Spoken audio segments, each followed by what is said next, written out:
Rolling. What do you mean? Why is We're that live. there? What It's do you mean? René We're live. Loggy. We're I think live? it's Hello. René Log. Hello, What do you mean, welcome why to is that Plat Chat better? episode 233. Bren's Explain. going to make a cup of tea. Bye, everybody. We're all going to go and make a cup of tea. at the No, beginning I'm of going to the make a cup of episode. tea. You guys are going to continue with the episode because I don't want to get us Welcome to demonetized. We're going to take a quick break. Because We'll normally, be back. okay, because normally, listen, because normally I'm coming in 2 hours in. Doesn't matter what I say, doesn't matter what I do. I can do nothing. YouTube can't touch us. They can't remove the money that we've already got. But in this instance, 5-minute buffer window, I always fire truck it up. So he's So I'm going to go make a leaving. cup of tea. So he's just leaving for the first 5 minutes. It's an unusual gambit. Yes. It's an unusual gambit. It's one way to do it. That is so good seeing him behind the screen, by the way. He's head just bobbing waving about. over the top. Welcome to episode 233, everybody. I'm joined by Mimi, Sliggy, Bren. We're going to be doing the top 10 ranking. Hold on. We're going to be doing our top player list later on, but we're also going to be power ranking all of the teams as well at Champions. So could be a long one, strap on in. We've also got some genuinely crazy news out there too of teams getting removed from VCT, or team so far getting removed from VCT. But to start with, should also say that roster change news, there is a ton of that as well, but we'll be covering that in like later weeks after champs, because there's just so much like actual champs news to talk about. It just seems more relevant to focus on that while we're here. But a big announcement this week as well. Following the success of the live show in Toronto, we are going to be doing a live show as well at Champions Paris. You can buy not just merch at platchat.com, but now you can buy tickets to our live show at platchat.com as well. So rush, little members, rush in order to get them, because God, they're going to potentially sell out quickly. Or at least I hope they sell out quickly. That we've got a much larger venue this time. It's about twice as big. So at Toronto, we had 150 tickets. Here we have 275 tickets, including 50 VIP tickets, which will let you do like a full meet and greet with things getting signed as well. We did And try to of do that for course, everybody at Toronto, meet- and it took forever. Yeah. Of course, to meet local language requirements, Josh will be doing the show entirely in French. The rest of us will still do it in English. But You'll be if doing it that in French with interests me. You know more French than I do. You're the you're the one who speaks French around here. It's not Has me. it been Actually, 5 minutes? Not yet, Bren. No. Almost. Dude, it's Not been like yet. 2. All right. Almost. Goodbye.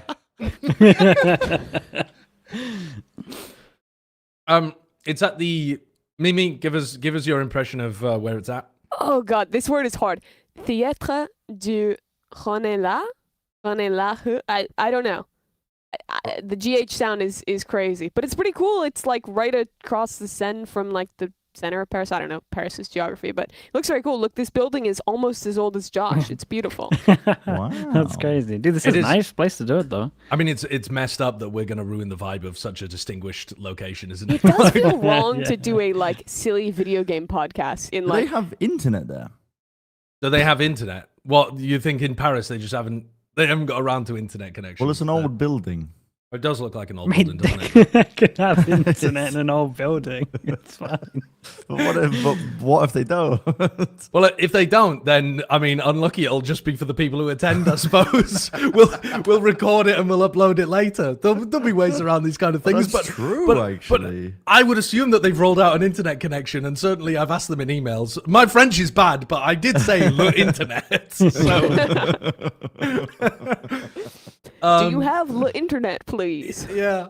So I'm going to be there. Mimi and Bren are going to be there as well. We've got some others that are maybes at the moment, some other distinguished guests that you will recognize from around the world, around the Plat Chat cinematic universe, that are maybes for this event, and we will announce more as we get more confirmations as well.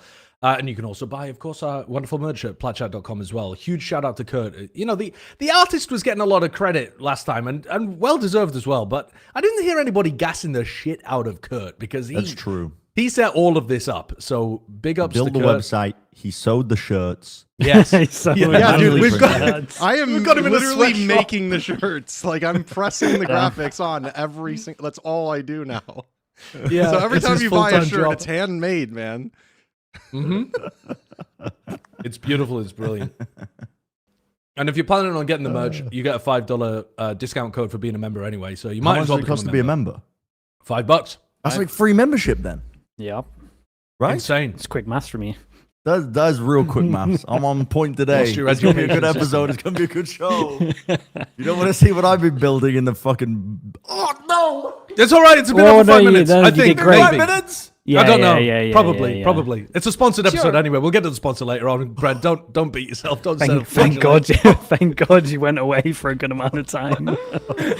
You actually can't be trusted. We have a member question. Bren, you can get back on track with this. Don't worry. The member question was for this week: which VCT player missing from champs hurts the most?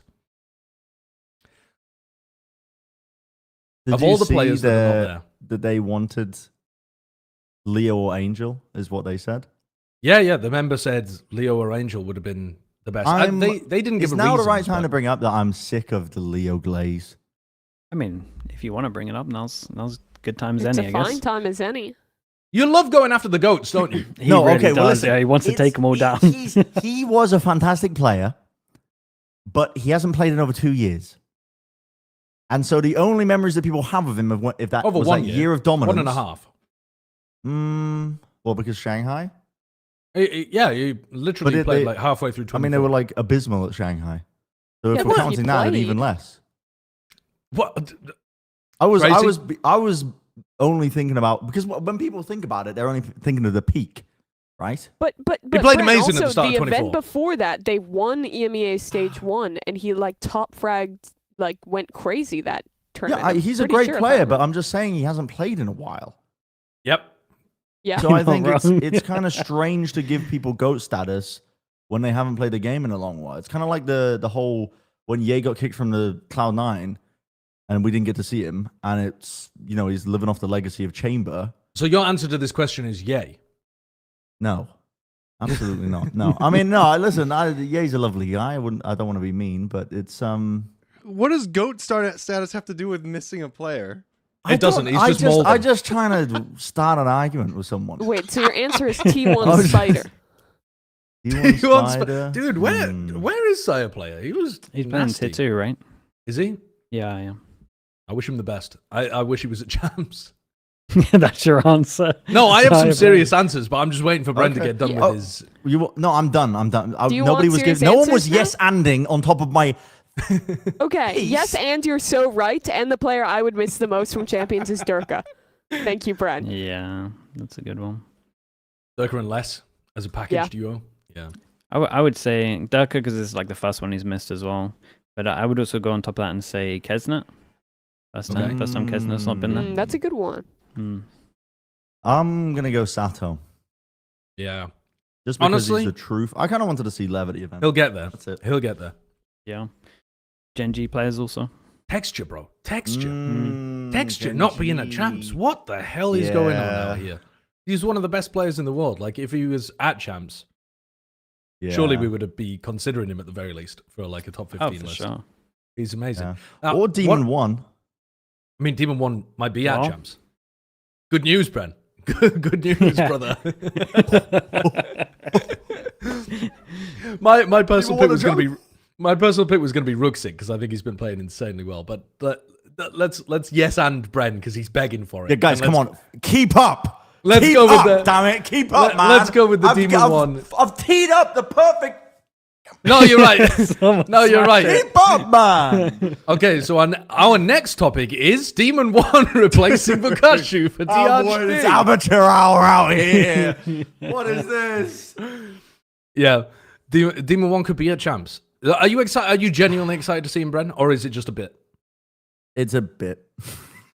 Right. Fuck you No, then. I mean, listen. Have you been watching his Pro City streams? Yeah, I've been watching his streams, and I think ever since there's a bit of a chip on Demon 1's shoulder at the moment. It feels like maybe that's the bad way to put it, but ever since him losing out on the trial to Baby Bay and Josh RT publicly posting why they picked up Baby Bay, which is like, you know, the vibes, the communication's pretty good. He's, you know, bringing all these elements to the team that Leaf was bringing.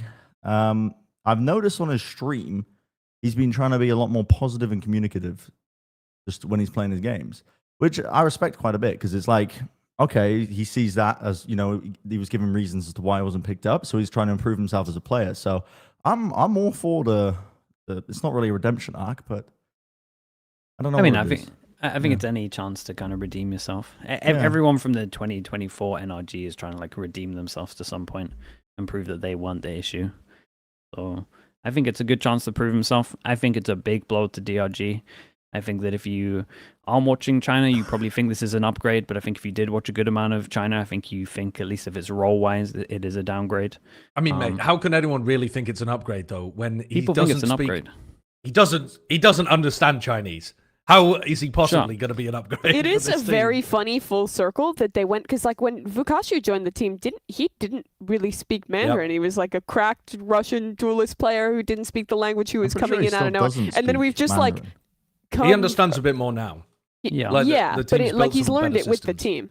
Right. But now we've come full circle with a new Russian crack duelist player who doesn't speak Mandarin coming It's into so the funny. team. But this one, it doesn't feel like it's really set up for success, just because it is so hard to like reset your work and go back to a competition. But I think it is like a fantastic opportunity for Demon One. Like the last time we saw him play was Lev when they were really bad stage 1, and then like even before that in Energy in the previous year it was kind of so it's a great opportunity for him, but it does feel like a big blow for DRG. Yeah, I would say it's their star player, really. He's at least like, when you watch him, it's so funny watching DRG, man. Watching Vukashu just on the other side of the map, just normally quite alone. Like he doesn't tend to, he plays around his setup obviously because he's playing Senti, but like he will just buy like Vandal no armor in some of the rounds and just try to aim check people. He'll be holding down the whole half of the site, whole half of the map, like an entire site just on his own. I don't know whether Demon 1 knows what he's gotten himself into, because if they're running the same kind of setups that they usually run, bro is going to be out there on an island just asked to sink or swim. It's crazy the way that this team plays. And he's got to play a role that he's never really played. But I don't think the comm stuff will be too bad. I've had some of the comm stuff. They come quite a fair amount in English as well. It's like a mix between both a lot of the time. Yeah. So they should be okay. It's just that, mate, he's going to have to play majority Cypher. So it's... He's been playing a lot of it recently, though, in ranked and stuff, right? Sure. And, like Pro Cities and...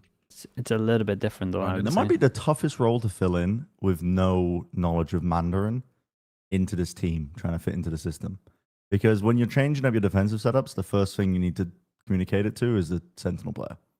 Because they need time to set up. So Yeah, it actually might could be be pretty tough. rough. I also think, I mean, I really thought it was very funny when XLG replaced their initiator, so the initiator and the duelist couldn't talk to each other. That was a particularly like fun communication problem to me. Like your duelist can't call for flash. I mean, I Flash do is playing think ranked. Sentinel, I'd rather have if someone was to be no-com, would Sentinel not be the player you want to be no-com versus like your smokes player or your initiator or even like your So duelist? hard on the attack side, man. Yeah, that's fair. But I mean, it's hard with anyone. But Yeah. No, I think like Yeah. at least Senti is like the easiest to have like a few defensive sided setups call around that, and then like just ping someone. Go lurk here, Demon 1, and then ping for him. I don't know. It's not great, but it's like going that to would be. be the dream I hope he player. plays at least one game. Like I've never me really. too. I don't think I've ever really been in a situation where I'm like, I hope X core player doesn't make it to the event, and I hope that Vukashu does. But like getting DRG versus T1 with Demon 1 would be cinema. Yeah, it would be And then pretty fun. Vukashu comes through for like game 2 or something, just to keep it fair. I just have no idea what my expectations are. I think it if he went like 2 to 20 in a game, I'd be like, yeah, that makes sense. And if he went like 30 to 2 in one game, I'd be like, yeah, that also makes sense. Like, I actually have no idea what my expectations are if he did play. Surely you wouldn't think it made sense if you went 30 and 2 Bro, against we've seen this T1. guy play at the highest level, man. Yeah, I think but you would just be like, still. oh, dude, he's just back. I mean, maybe 2 is. You should have That'd a blow few me more away. jokes than 2. Yeah. It would blow I me agree. away if he did that. I mean, yeah. It would also be very funny if he does just fry, because then it'd be like, whoa, G2 might have picked up the wrong player, even though Baby Bay worked really, really well for them. It's going to be funny, boy. Let's move on to our next piece of news, shall we? This one is the one that really, like, Demon 1 replacing Vukashu is already insane when it comes to champs, but this one came like a thunderbolt. This one's utterly bizarre. And I think it caught a lot of the journalists and reporters off guard as well, because they were not first to the story. It's that Boy has been kicked out of VCT. And to be honest with you, I'm not sure that Coin knew I was going to say, I think it caught everyone off guard, including Koi. Dude, this was out of nowhere, absolutely out of nowhere for all of us and them. Well, mostly out of nowhere for them. They had a couple of meetings apparently, Sure. but they weren't given like a advanced notice that it would be happening. Yeah. Well, listen, maybe they could have been given a little bit more notice, but also, Riot they hold all the cards in this partnership relationship. They can kick anybody at will, and also be shit for 3 years, hardly co-stream your team, suddenly kicked from the partnership. What? How could this happen? What? No way, man! What? No, we would know. What? Really? Yeah, you weren't showing up, man. Like you were never giving it your all. You weren't actually trying to fucking win. I mean, the players were trying to win, but you as an org were not doing your best. Were you supporting them properly? Like, come on, man. I mean, if your team got in, what was revealed was like if your team got in based off the presumption that Abai was going to be co-streaming your games, like that's the entire reason it decided to allocate this spot to you. Largely was that one clause, and you don't end up doing it. I mean, yeah, it's true. They had a streamer though, right? yes. They still had someone Who streaming was it. pulling numbers, to be What fair. The big numbers? thing, the No, What like numbers? 12k.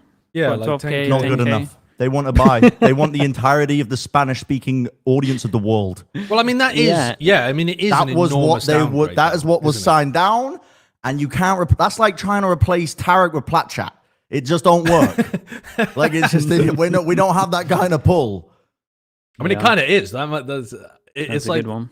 yeah, but also Ibai is like he's not even Tarek. I don't know what numbers he was getting when he was co-streaming actually, but like when he's doing getting his like loads. when he's doing his big events, he's getting like literally millions Yeah. of viewers. So he's a TV channel. He's not a individual really. But I think the big thing about this as well is it was like 2024, it was happening. So I think it's like if you're an employee as well, imagine 2024, your employee's doing great. He's showing up, he's co-streaming all the time, he's like going to work, he's doing it, always pulling in the numbers. And at the same time, they're promoting their skins, right? So then it was like fourth in terms of the sales of the skins.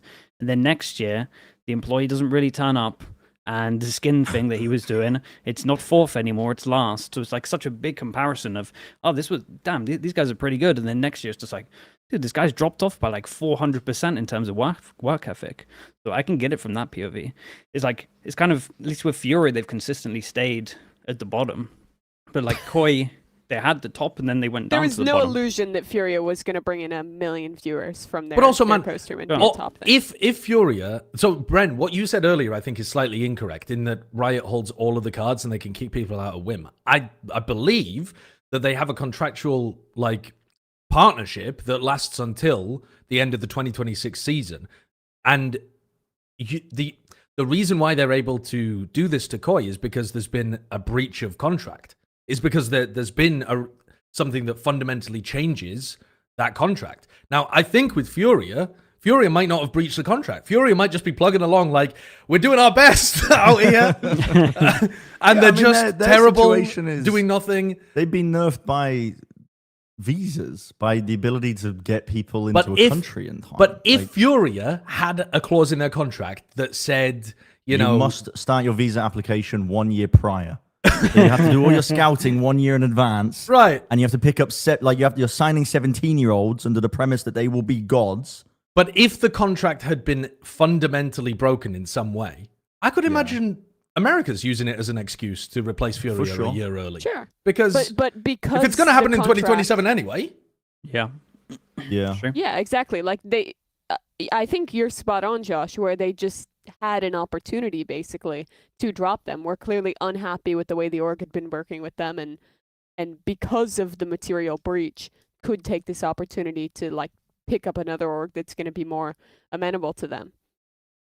Yeah. it is so funny, the idea that they're just sat there begging the shit teams to break the contract.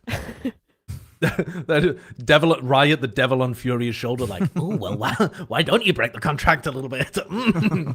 No, don't worry. We definitely won't kick you out if you do it. What if you did underpay a player? Yeah, it did feel like they were, I guess, looking for an excuse because IB last time I saw, I don't know if this is right, but last time I saw there was like a stream of him getting like pretty pissed in 2024. I think because there were tech issues and the same thing that his team was shit. So like that's pretty big like to go. And then I think he did a thing where he's like, I'm not gonna stream it. And then I think he tried to like put the big dick down, and then Riot was like, mate, come on, I've got a bigger one, essentially. And then they just had to wait a year. That's what it feels like. I think the only bad thing about all of this is that they just told him like 12 hours before or whatever, really.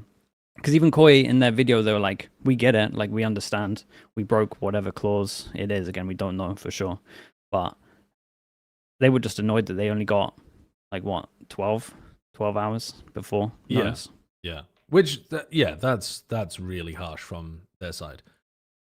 Because it also, I don't have as much sympathy though from the player's perspective, I think, because I think when you're a player on a team like Koi, there's got to be something in the back of your head thinking like, I'm not sure I have my spot anyway for next year. Because, I mean, ostensibly, according to the Koi staff, they were planning on a full rebuild for 2026 anyway. So like none of the players actually had their spot guaranteed. Maybe they could have earned it through trials or something like that. But I believe they had picked up a coach, right? And they had told the coach that they were going to be with him. So he's really been shafted in that situation. Yeah, for sure. He's the main one. Yeah. And I guess the people that were in the academy team also. That had pretty much come to an end. The fact, like, it is... Bren's going to make another cup of tea. It is... it is concerning that that Koi... Like, all of the Koi fans have come out in their droves to protest this. I swear to God, they didn't watch a match. They didn't like they didn't buy the bundle. They didn't like they didn't turn out for their team. Where were you when it mattered? Yeah, but what did you need to stick up your ass in order to support them? What did they have to support, man? Like really, it's not like they can cheer for much. It wasn't going great. But why? Yeah, I mean, it's such a big... I don't know what was happening on the back end of the Koi organization anyway, because it seemed like... Minnie described it as a Spanish Civil War, didn't he, when he was talking about talking about his art critique. But why did this... I mean, they're perfectly placed to be a huge organization. They've got such a massive content creator behind them. They could have been able to get something going, surely. But... Yeah, I don't know. They didn't. I do feel bad for the players, though. I know you were saying you don't because they said they're going for a full rebuild anyway, but it's just, I don't know. It does feel like a bit of a rug pull on them. Yeah, I mean, Monster's definitely like a good player, and I feel for him as a human, sure. But I also think that he's probably good enough that he might be able to get through like via trials into another team for next year. Oh, for sure. The overall amount of spots in the league is not decreasing, so he still has a potentially like a good shot as any to be able to get back in. What do you think about mates? Like, do you buy that it's because they wanted to keep mates around? That's the Ibai conspiracy theory. It feels like a homegrown form of rage bait, perhaps, where you're like intentionally trying to like the other influencer team, the other streamer team. You're trying to like pit yourself against. I don't know. To me. But I do think it is like valid to think that it's like, if I'm Riot, I would rather have the regional team that is very popular within one European nation, that is a streamer team that has a co-streamer that pulls a lot of numbers for us. I'd rather have the one that plays ball and is like, I guess if his conspiracy theory is true, they must have done like a great job completing whatever Riot wanted. But I also don't think that that's the reason. I think it's more so that it's just an opportunity for Riot to get an org that's more amenable, be it mates or some other random whomever organization. That like I don't think that would be the cause. If anything, I think that's just like a nice thing on top for Riot if they're making that decision. Yeah, I mean they were a good org for EMEA for sure. Like they did all the right things. It was just the fact that the team just didn't have much experience and they just kind of crumbled. They showed they were willing to spend money, get players in, give people a chance, co-stream every game with like the owners. They were always at the venue. they had good supporters, so it makes a lot of sense. And I think that is the conclusion you jump to when you hear it like straight away, just because everyone, including me, was just like, man, it does feel like a bit of a blow to lose Gentlemates, because they're actually pretty, like they felt like a good org. But we don't even know for sure if it's Gentlemates. No, like, we don't. there's definitely other options which would like make sense. It's just that they're where the percentage lies. Okay, well, having covered the crazy drama of the day,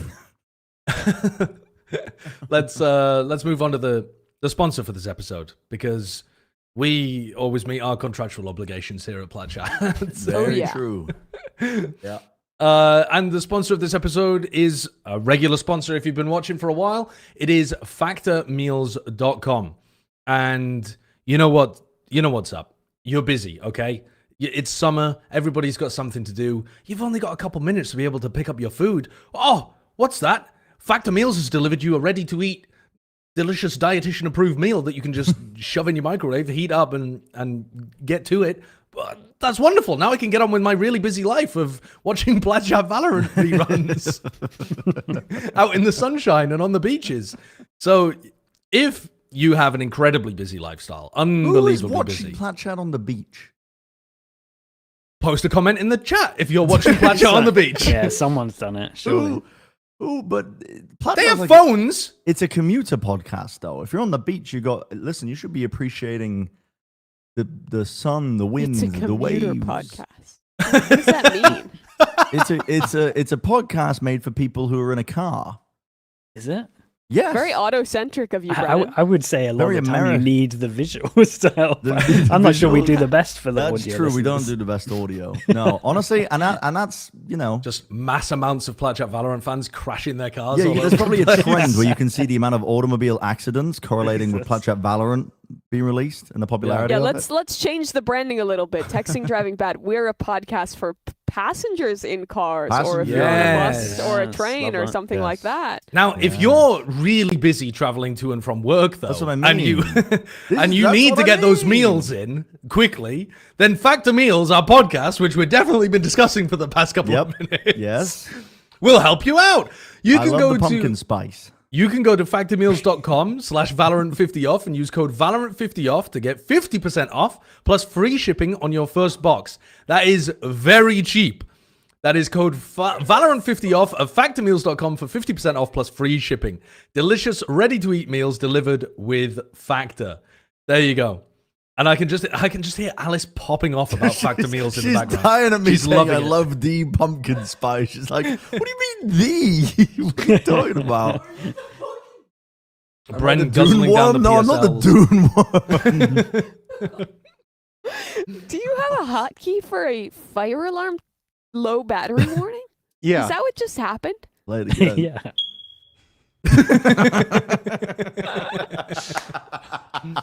I also have a Dude, it's couple peak more. comedy. but It's I peak like that one comedy, the man. most.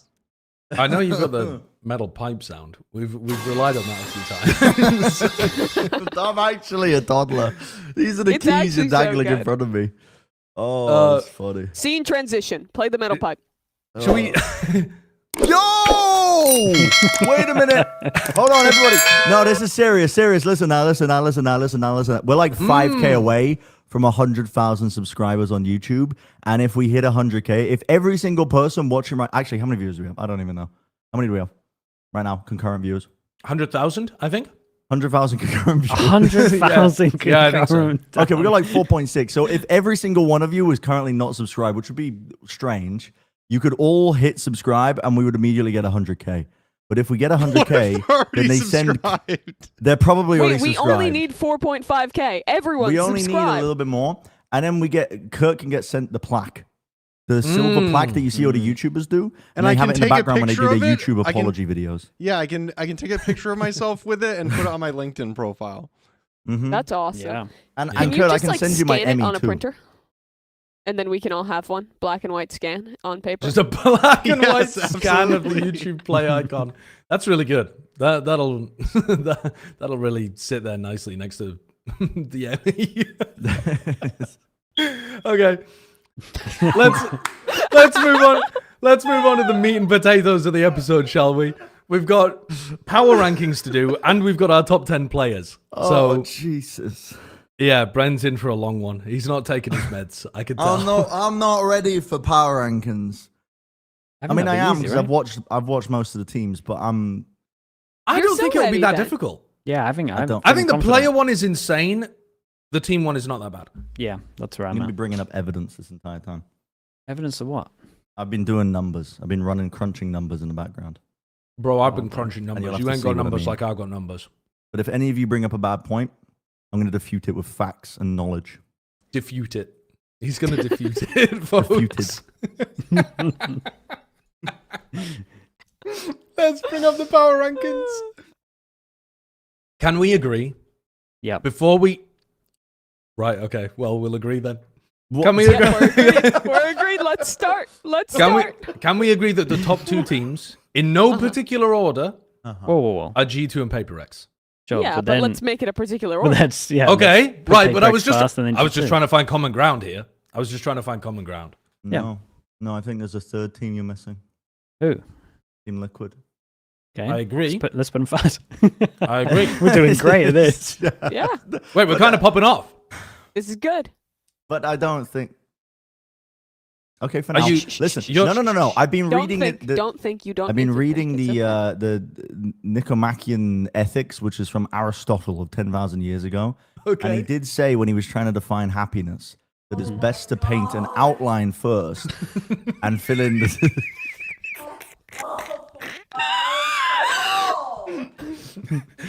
You want to do an outline first? Dude, I Philo- rage bait in the house philosopher's too wife. these days. I rage bait in the house these days too. It's couch speed run. I'm done. Okay, I mean- book one. What do we do?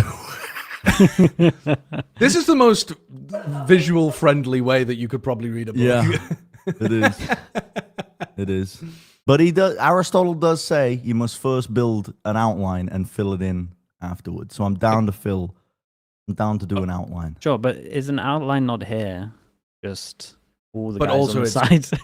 It's mostly Okay. correct though, isn't so it? I think 5, we No, I 9, don't- 13, and then we do 6, 7, 10, 11 last. I Hear like me that. out. What It's the up for hell are debate. you talking about, Sliggy? Think What of are it you as a trying to picture, do? mate. You go the outline, then you do the Mm. middle guys, like a Oh, puzzle. it's like a puzzle. You do the corners first, so you I can like figure this. it out. Yeah, All I right, like so this. let's do the shitey teams. Whoa. No, put G2 back. Whoa, whoa, What the hell? I thought we were doing We the were happy with corners. I those. thought we were doing the corners. Well, Okay, that's fine. okay, we can. We can. Imagine doing So who is the who's who's the ranked bottom team? 4? Well, yeah, who's ranked Rank 4? 4? Rank Yeah, 13 yeah, we gotta- would we be gotta do the so hard to corners. do. All right. Bro, rank 4 is actually so tough. Is it like... Is it RRQ? No, Rank and I'll tell you why. 4. Go Is on. it Billy Billy? Their best map, by far, in stage 2, was Icebox. Okay. It had a 72% round win rate. Icebox is out of the pool. Mhm. I mean, Is there it's valid. another That's why point? they're not fourth. No, it's Right, pretty valid. okay, It's okay. pretty valid. That's why they're not fourth. I think they're going to be struggling. Yeah, Okay. the corners are kind of hard here. Do we switch down to 16th? Yeah, okay. Go for an 16th. easier I corner? think it's easy. I think that one's... Okay, who are you saying? Well, immediately my mind's going MIBR. Yeah, I can get on board. Okay, with now that. But- hear me out. Yeah. No, actually, continue. Well, because I was also thinking... Like... I'm pondering DRX, but I really don't. I think DRX are going to be better, especially with the I base think coming back. DRX Like will be them. better than MIBR, man. I think so. And then I'm It's thinking, a toss-up between the two. is At there a least shitty DRX have had normally, like peaks at a global event this year and like shown us stuff. normally we can rely, like the winds and the tides, we can rely on a shitty Chinese team filling up the bottom spot.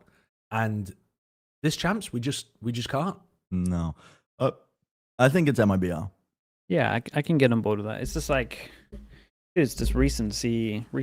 Just looking Not at just it, recency, the best doesn't map feel that good. they've had is also Icebox. And that's also That's gone. also true. Yeah. So it's Wait, like, he's They've the also Icebox shown, whisperer. like- He secured it. Yeah, it's really on the he's really on the done. bands right now.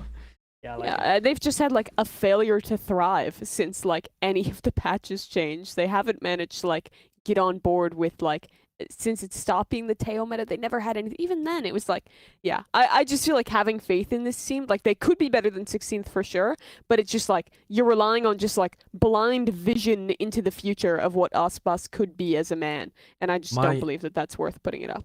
My gut is saying Mm. EDG in the bottom left corner. Why do you have paper memes? Why have you got a black and white printed meme?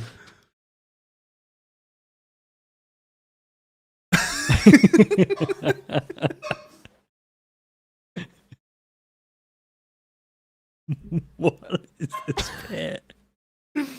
What are you pondering, Mr. Monkey? What are you pondering? Just the power rankings. Oh, right. Okay. That's So, it. so 5 people just crashed their cars trying to look down at this bit Yeah, during the our computer friendly- podcast. Friendly commuter podcast. No, Alice It's just gone Alice silent just- for 20 seconds as he's pointing at a picture. Alice just booted up the printer, didn't say anything, and printed out and handed it to me. That's freshly printed. This is fresh off the press. I suppose that's better than the fact that you just had an A4 pondering monkey around the house already. You don't want to know what's next. Well, I would like to. I think EDG go in the bottom left corner if we're filling in the corners. EDG No. bottom left. Don't think about it. Nikamaki and No. fill in the outlines. No. They don't. Why? Who does instead? Mate, you can't don't just know. I say just no know it's and, not and not give EDG. us a team. You got to Why? give You us don't an have a argument. reason? You want a team? Hold on, bottom left. So what are we going for? We're looking at the. Bad, but not the worst. It is going to be Giant X. Oh, what tough the on hell is Giants. that, dude? Tough, very brutal on Kinda Giants. crazy, right? VDG. What about a Kinda DRX? Crazy. Could be DRX. It could genuinely be DRX. Yeah. I'd be down for that. We can always move them around later. DRX feels like a great corner team. I'd be Yeah. down to put like a GX somewhere in that row above, but I don't feel comfortable on. having them in the bottom row. The row above, we've got another corner to fill. Sorry. puzzle I won't backs. get ahead of Yeah, myself. yeah. I won't get ahead of myself. I would like RRQ in the top right corner. Oof. Mm. Oh, well, would I actually? What's making you hesitate? Because I'm thinking Billy. I'm thinking between Billy and RRQ. But Billy, if we're going with the Icebox narrative, Billy's worst map is Icebox, and they get rid of it. bro, get him in there. Get him in there. Put him in the corner for now, and we can highlight this. We can always alter it later, can't we? We can always alter it later. Now, what like if we Billy what if we though. put number 2 and number 3 back in there? Good. Yeah, we can do the Yeah. sides Now now. we're gonna do the sides. And I think that's an easy G2, then Liquid. Yeah. Yeah. Okay. I What feel about? Does anyone? Okay, I want to ask this quick now while we're sorting out this top row. Does anyone want to argue G2 above Paper X? No. I'm. I'm tempted. They've I'll give they've you. kind of the argument I can think of is that they have just had Icebox as their perma the entire time, and their Abyss previously has looked really good Yes. in previous iterations. But like We also it don't know just- what their corrode looks like at all. They haven't played corrode once. So G2. no. Paper X. Paper X. We don't know what their corrode looks Right. like, and their Abyss. How were they on Abyss before? Actually, I can't even remember. I don't think they were great. but I Didn't they can't play a really weird remember. comp, like a They played very Rain weird or a comps. Clove or something? where they used Yeah, to like a fight Rain of aggro. Sky or something. Yeah, it was something I weird. don't They think used it's to a good fight map for them. aggro. It wasn't too bad, honestly. They used to just do the thing where they just frag. They played frag out. Jet, Reyna, Sky, That's it. Astra, Omen. That's some silly R comp. But I mean, they Yeah. probably won't be playing that anymore. But I don't know what they would play. Who knows? Hmm. They might have cooked, or they might They have could not. always go back to the Breach, Neon, KO, Phoenix. I just can't. Okay, to bring it back to the Paper X G2, I just can't put them first again. I feel like we do it every single time. We're just like, well, they've come fourth, or second, or third again. But wasn't we it- just can't put them first. Isn't it? Is it? In some sense, though, in the previous tournaments, wasn't it still accurate that they were the favorites? They just didn't win. Yeah. But then let's try and be ahead of the curve. But I think PaperX are the favorites this tournament. I think Okay. PaperX went back. They had their whole roster the entire time. They kind of went through Pacific, which is shown to be the strongest region right now, in my opinion. Like, I think the other top Pacific teams look really good. They still performed excellently there. They adapted into changing some of their comps. They're going to do okay with the new maps coming through. They've beaten G2 the last time that they played, and G2, you know, they're a great team, but they haven't won anything yet. Like, No, I think my it's heart would want me to very predict valid. them, but I think like PaperX are just the favorites for the tournament. And I think like Yeah. if we're being purely honest and being purely power ranking, I think it has to be PRX. Okay, very fair then. You asked a question and we solved the question. Let's do Yeah. 5 and 9. God. 5 to me Five. would be. I think RRQ. Like I'm a believer in RRQ. You're an I RRQ like believer? him. I think that they're good. I think that the Waylay is really going to catch teams off guard as well. I think most teams are not really prepped and ready to play against the Waylay. That's true. You're not What? worried about them having Icebox gone? I mean, That's why yeah. they were getting a lot of their wins. Okay. I think their Corrode looks quite good. In fact, I really like their Corrode with the double duelist. That I think is going to also catch basically every EMEA and America's team off guard because they're not used to playing against a team that's like attack side Corrode with double duelist. Mm. I think that their Sunset is really interesting with the Waylay as well. And I think that they could cook up some cool stuff that, again, people are not going to be ready for. And I've enjoyed watching them on other maps like Sunset and Haven too, where they're running the Yoru. I don't think that they're just an Icebox one-trick team. I think they've got a lot to give. No, Icebox and Lotus. Yeah, their Lotus is Yeah, good. their Lotus is good as well. I think their Yeah. map pool is actually quite solid. The only team I would agree with put up alongside would maybe be NRG, Oof. which I know might be Ooh. kind of crazy because I've just been talking about how important it is that, you know, you have a good map pool. And NRG's one of their best maps is Icebox. But I think the narrative that we've got in our heads that they're not good on attack sides is really only true on like Sunset and Bind. Okay, which are both in the pool. Yeah. But the Yeah. rest of the maps are actually really, really solid, is my point. I wouldn't say really, really solid, but I would say their Lotus is probably the best demonstration of it. I would say Lotus is solid. I would say the Yeah. others are all getting covered up right now. And I think if you were going up against this team and you wanted to anti, I think you would have a pretty successful anti of they have this ult, they like to do this, or within the first 15 seconds, they're more likely to do this, and you can kind The of attack hedge your side. bets. Yeah. Yeah. Yeah. I think Ah. like America's is normally we have top teams that are like, and I think it's like the historic energy thing is they were always like the like super mid-roundy like slow team that has like great macro. I think that like this energy is the team that has like very good ideas going into matches and has a couple like set strats or weaknesses that they want to exploit. But I still feel like despite how well they did in this playoff, they still haven't shown me the depth to like go deep into a tournament setting like this and be able to like really adapt and mid-round on the fly on their attacking side and kind of come up with new ideas to stay in it. That I feel like they to me are like a perfect like I'd almost say they're like an 8 corner team. Yeah, I'm okay with an Ooh. 8. I could be all right with that. I think they I- could make playoffs. I think they have high potential, but I think they haven't shown me enough yet to put them all the way in the upper echelon. Yeah, I agree with that because I think I would like to anti this team at the moment. Like I think I would like to play against NRG with what I'm See, seeing. I think they're going to make a really deep run because Bonkar's going to come up with new set stuff for their attack side. Sure. And And that very well could be. And it's still going to be some like fast barrier idea setups that don't. But I think playing against them, you really just have to stop the fast stuff, and But that's then- like your anti is then- like let's counter the fast stuff and not make them play slow. Yeah, then 8th kind of makes sense because that's then they've got out of groups, they've shown all their main stuff, and then they try it again in playoffs, and there's so much data that they just get wrecked. Yeah, I think they could end up as something like. So then, if we had a 9th team right behind them, there's so many teams that could fit into this 9th spot. Is this where we do like a Heretics? I think Heretics are going to be better than we think. They've got a tough ass. I think they looked worse than maybe they should have in playoffs because they ended up playing Icebox twice. I agree. It with always, for Icebox some reason, it always theory. comes back to Icebox. No, but I think this one's Yeah. very valid. The only reason they were losing games was because of this Icebox. They were always a map down. I think this is very. I would rather put them higher than Might lower, be just time because the Icebox. for me to bring out a portion of the numbers I've been crunching. Yeah. And this is part of the top 10 list. I'm not going to go into detail about this, but I needed to find out which teams were really overly reliant on Icebox. So I took 3 hours importing map data from China and every stage, all the teams going to champs. Wait, so did you do it manually for China? I had to copy and paste the VLR pages for China and like transpose the data into Excel. So like flipping it sideways, but I got the round win rates, the round win rates on every single map for every team going to champs.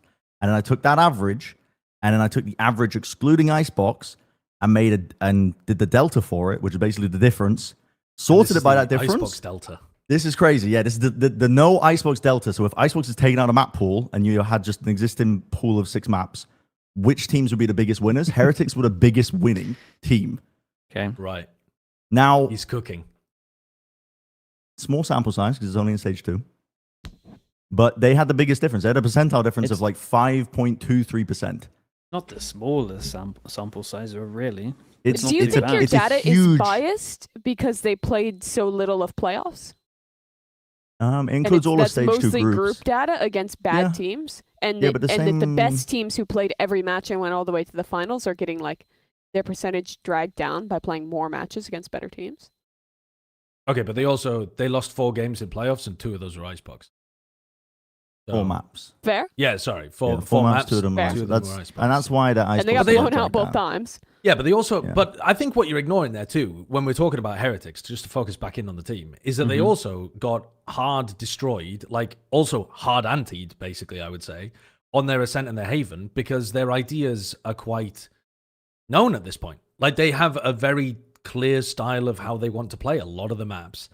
And I think the EMEA teams have figured out a lot of that. Like the Haven, what Navi was doing to punish the C default of this Yoru ISO comp that they're still playing Heretics, they absolutely destroyed them. Like Heretics are going to have to go back to the drawing board in terms of how they run their ideas if they want to play that comp again. And I don't think that anybody's going to run triple initiator on Ascent. That is a BBL only kind of thing. But they did find it extremely difficult to play against that. I think, could you use the same theory? Could another? Maybe not. Maybe the Ascent one is less valid than the Haven one. But I think they have less room to innovate than other teams because of the comps that they're playing. Sure.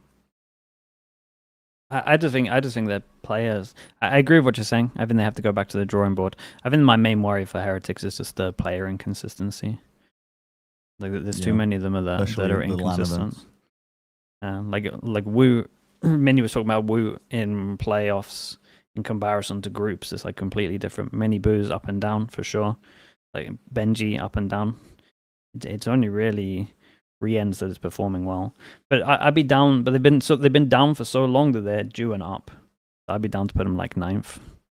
Because I think the Icebox thing is big as well. That is the map they're losing best of 3s on. And they were good at Abyss. I think 9 is super fair because it shows the like potential to go to playoffs. It's like shows that we're putting them as like probably one of the best teams out of the groups, but could or could not make it and has that upward mobility while not like overly being hopeful. Yeah. Okay. I mean, let's put them in again. We're filling in the outlines. Yeah, we're give them the we're outline. Aristotle pilled. Put them in 9th. because I of think that's Bren. good. Mm-hmm. And then The shoemaker makes the most handsomest shoe with the best leather he's given. just hearing Alice groan every time you recite makes me think that you've been doing a lot of this around the house. Yeah, just philosopher's wife Alice is giving right now. It should be easy for us to fill in 14 and 15. So where do we put them? 9th? Heretics? Heretics 9th. Let's Yeah. throw them in at 9th for now, Heretics, and then we'll go 14th and 15th. Well, we have to craft the Minecraft pants first, so we should surely do 12. Okay. All right, we'll try then. We'll give it a shot. Okay. I see what you mean. But they're a little extra wide, but I mean, who's going to do a bit better than DRX, but not that much better? I think it T1? might. Oh, dude. I'm high up on T1. I'm not gonna lie. You're high up on T1. Yeah, Right. not that high. Well, I actually kind of that high, to be honest. I think that's like my hot take at the moment. I think they get top 4, top 6. Oh my god. I That think is a this looks- crazy hot take though. Yeah. I think this looks worse because DRX shouldn't be 13th. Where should they be? I think they should be like 15th, side by side with MIBR. Oh, not no. well. Why? Man, Because they're another team where, again, I hate to bring this up, but listen, the Icebox Delta ain't looking good for them. but the Abyss And Delta they've got goes 7 crazy, players. Bren. They're the best Abyss team. No, they were the best Abyss team with Buzz in the team, with his defensive opping. I mean, that's a great. And they don't have Big, one. beginning of the year, they're still the best Abyss team. They were still I can't remember incredible the in the beginning of the in the Tejo meta Were they really good? when freeing was going Yeah. nuts. Mm. Yeah, they When were they won also a fucking incredible. tournament while Abyss The- was in the map. Their, pool. their theory was great on the map. And then they changed their Mm. comp, even though they had it down. And I then lost I it. think that's the biggest issue, though, isn't it? I just don't have any trust in the coaching staff to get the best out of them. They've got 7 players. They've been prone to overreacting and dragging people, putting players in for playoffs, putting them out. Like, who knows what the hell they're gonna do? I don't They actually might. think that They, was their they problem. in bombed out of though. playoffs. They might just put Mako back in charge of IGLing, Well, but they- take Estrella out. I don't know. They lost to Talon and RRQ, who are both like Good. very Yeah, good they went teams. deep. Yeah. But I think part of the issue was that they're like, to me, I think they weren't getting enough out of players that were like earlier in the year when they won. Freeing was looking like rookie of the year candidate, Mhm. and I don't think you're getting that from him anymore. And you've also got in Estrella, who I don't think is very impressive in terms of play or calling. So I think you've got like a bit of a worse roster than earlier in the year. Yeah. I think so. But I think And- that I still like their approach, their like theory to some of the games that they're playing, and I think they'll still bring good theory to Abyss. Yeah, I still think they're fine. I think if we're arguing for them to go below 13th, I think it doesn't matter. It's still last in your group. Yeah. Like, it's Well, still yeah. just Yeah. it doesn't matter too much. I Okay, think but- we're putting Gilai in here as well, man. Get him over there. In where? 14th, 15th, either one. You have to Would make a you argue choice. that they're They above haven't- DRX? yeah, I no, feel they like haven't you been can't argue good. that.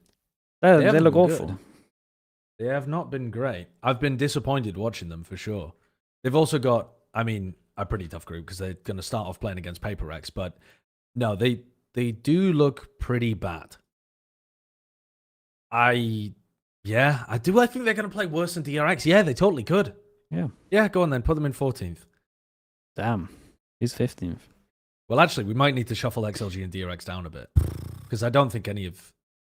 Wait, Yeah. DRG. Because I think though. EDG get the like. DRG 15. They have a sub. No, DRG without Vukashu. but their but best Vakashu's player's going to be there gone. at some They point. have if we comms assume Vakash issues. is there, then I really mess with DRG's style. It's like they're like a silicon-based life form instead of a carbon-based life form. They develop their own style of the game without looking at anyone else's. I mean, that's hyperbole, but I like that they play a very different style that I imagine is going to take a lot of teams off guard. But Put them at 12th, and then we finish the outline Sure. nearly, and then we can mix things around later. But I do think we've. I think this is where we fucked up because I think XLG might actually be 15 and DRX might be 14. yeah, Because I can't you find want a to team move here. everyone down? Yeah, because I'm I fine can't with find moving I can't everyone find a down. team that fits in lower. Yeah, yeah. I would like to do that. I don't mind moving everyone down. Because I feel a bit bad for these teams that they're all the way down at the bottom when I actually think they could like be entertaining to watch at least on some maps. But I think Hey, it's not about entertainment. It's not a ranking on entertainment. It's ranking No, on where no. they're going to come. you're right. Holy shit! Wait. Lock in Sliggy. Sorry, dude. They're Actual giving me some whip crack. entertainment thing. Yeah. I feel like I'm Joe Biden walking away from the podium into the forest right now. Did I say that DRX won Bangkok? I think I might have said that Oh, did you? accidentally just You said now. no. we You were said talking- kickoff, didn't you? We were talking about T1. Oh, I did say kickoff, right? Because You said it early on in the year, so I assumed you meant kickoff. but I was talking about. What did I say? What did I say? What happened? I don't remember. Oh God.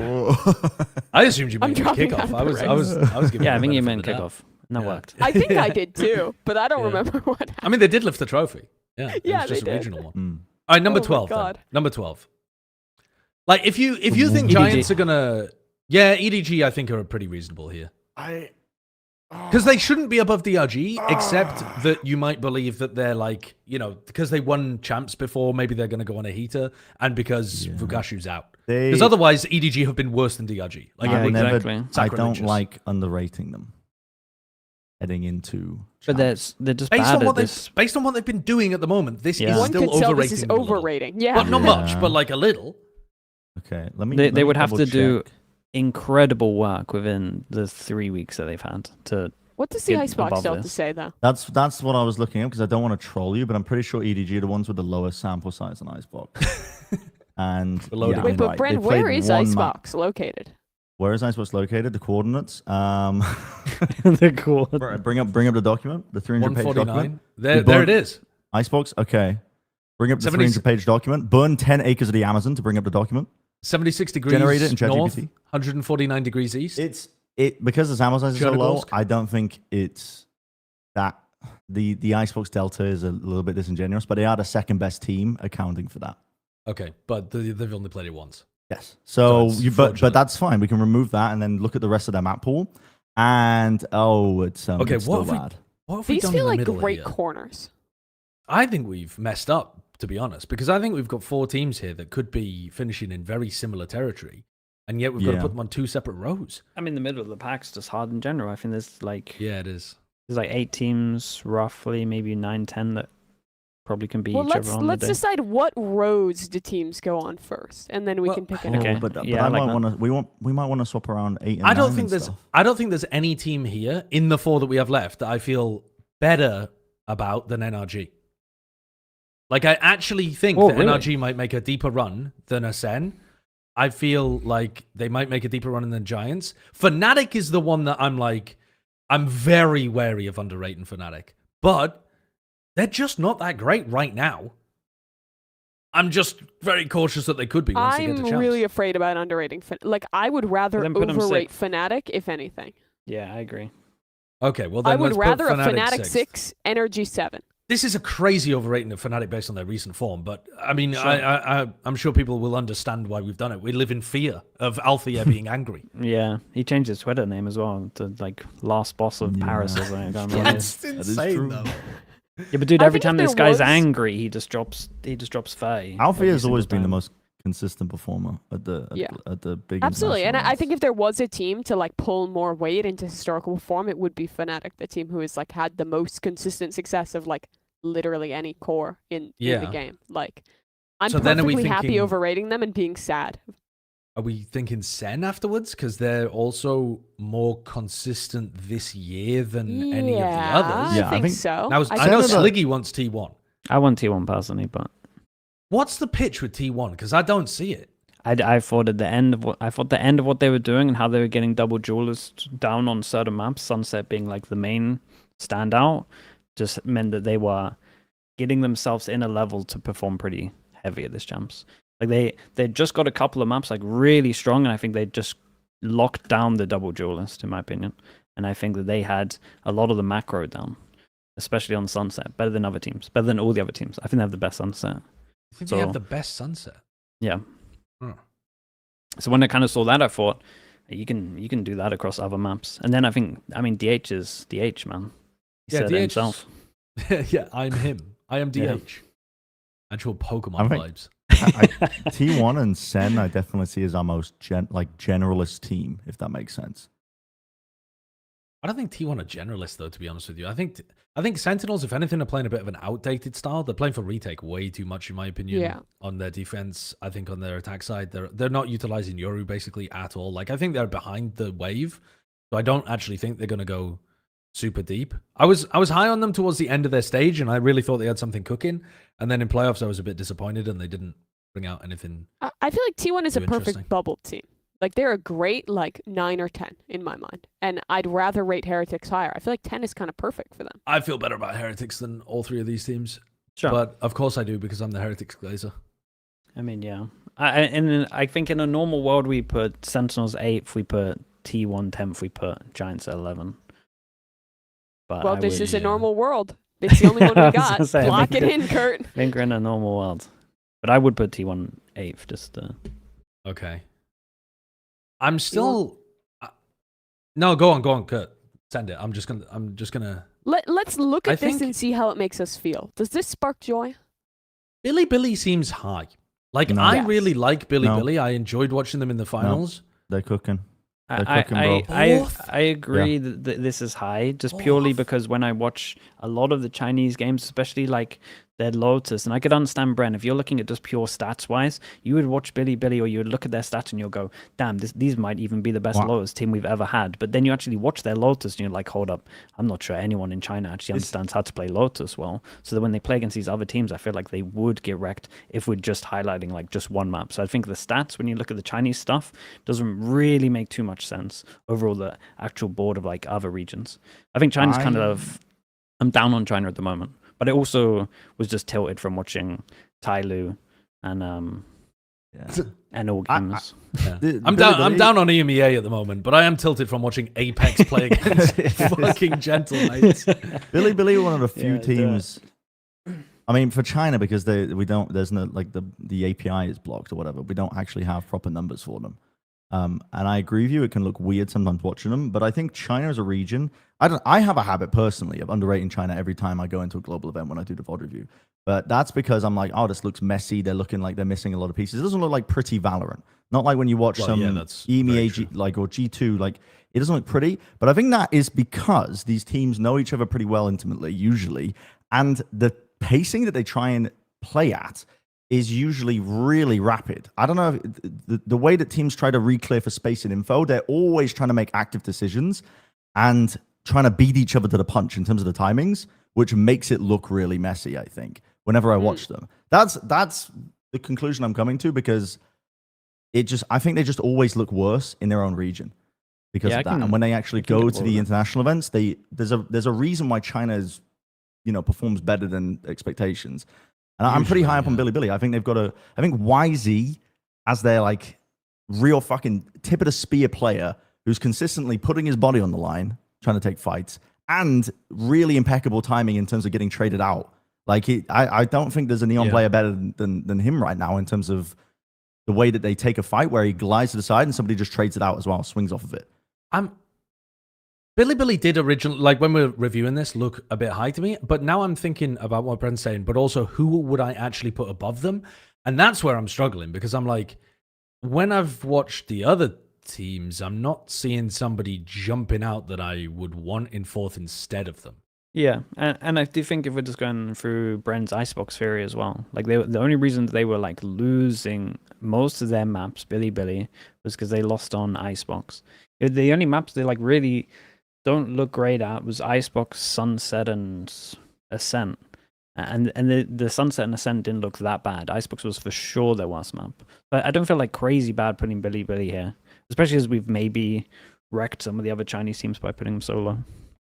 Yeah, I think also like every other team that I look at in this top section, I feel like still has like something I need to see from them. Like Fnatic had the underperformance that they didn't even make it to the end of playoffs, but have the historic potential. Energy have like great players and they have these really great game plans, but how much depth do they have to show behind that? Sen had the, getting kind of rolled towards the end of their season and still being behind the times in comps. Like I feel like everyone else has like a thing I'm waiting for, whereas Billy is like out there in China already showing like really high level and I don't know. Like we might come to regret this, but also it's gonna. If you're just looking at how they're playing right now, I think it feels right. There's never been a power ranking that I haven't regretted. Ever. Okay. I like that. And this won't change that. But if we go into it this with that won't change mindset, then it takes the pressure off our shoulders. Okay, I like that. Yeah, true. If we know it's going to be bad, regardless. I and think the whole purpose is to subconsciously rage bait an entire community for engagement. No, but this one I think is, I feel all right about it in terms of power rankings. Then I feel horribly about it. No, if you feel right away about it, from I feel groups. horribly about it. But as soon as you take the groups into account, it's guaranteed to be shit, because you can't even get this, as far as I'm aware. Like you literally couldn't even get this ranking, Yeah, based on the groups, because I think 3 out of We have Billy, RRQ, and Fnatic as our 4th, 5th, and 6th, which makes Group B the like insane group of death. You're right. Let's switch T1 and Billy.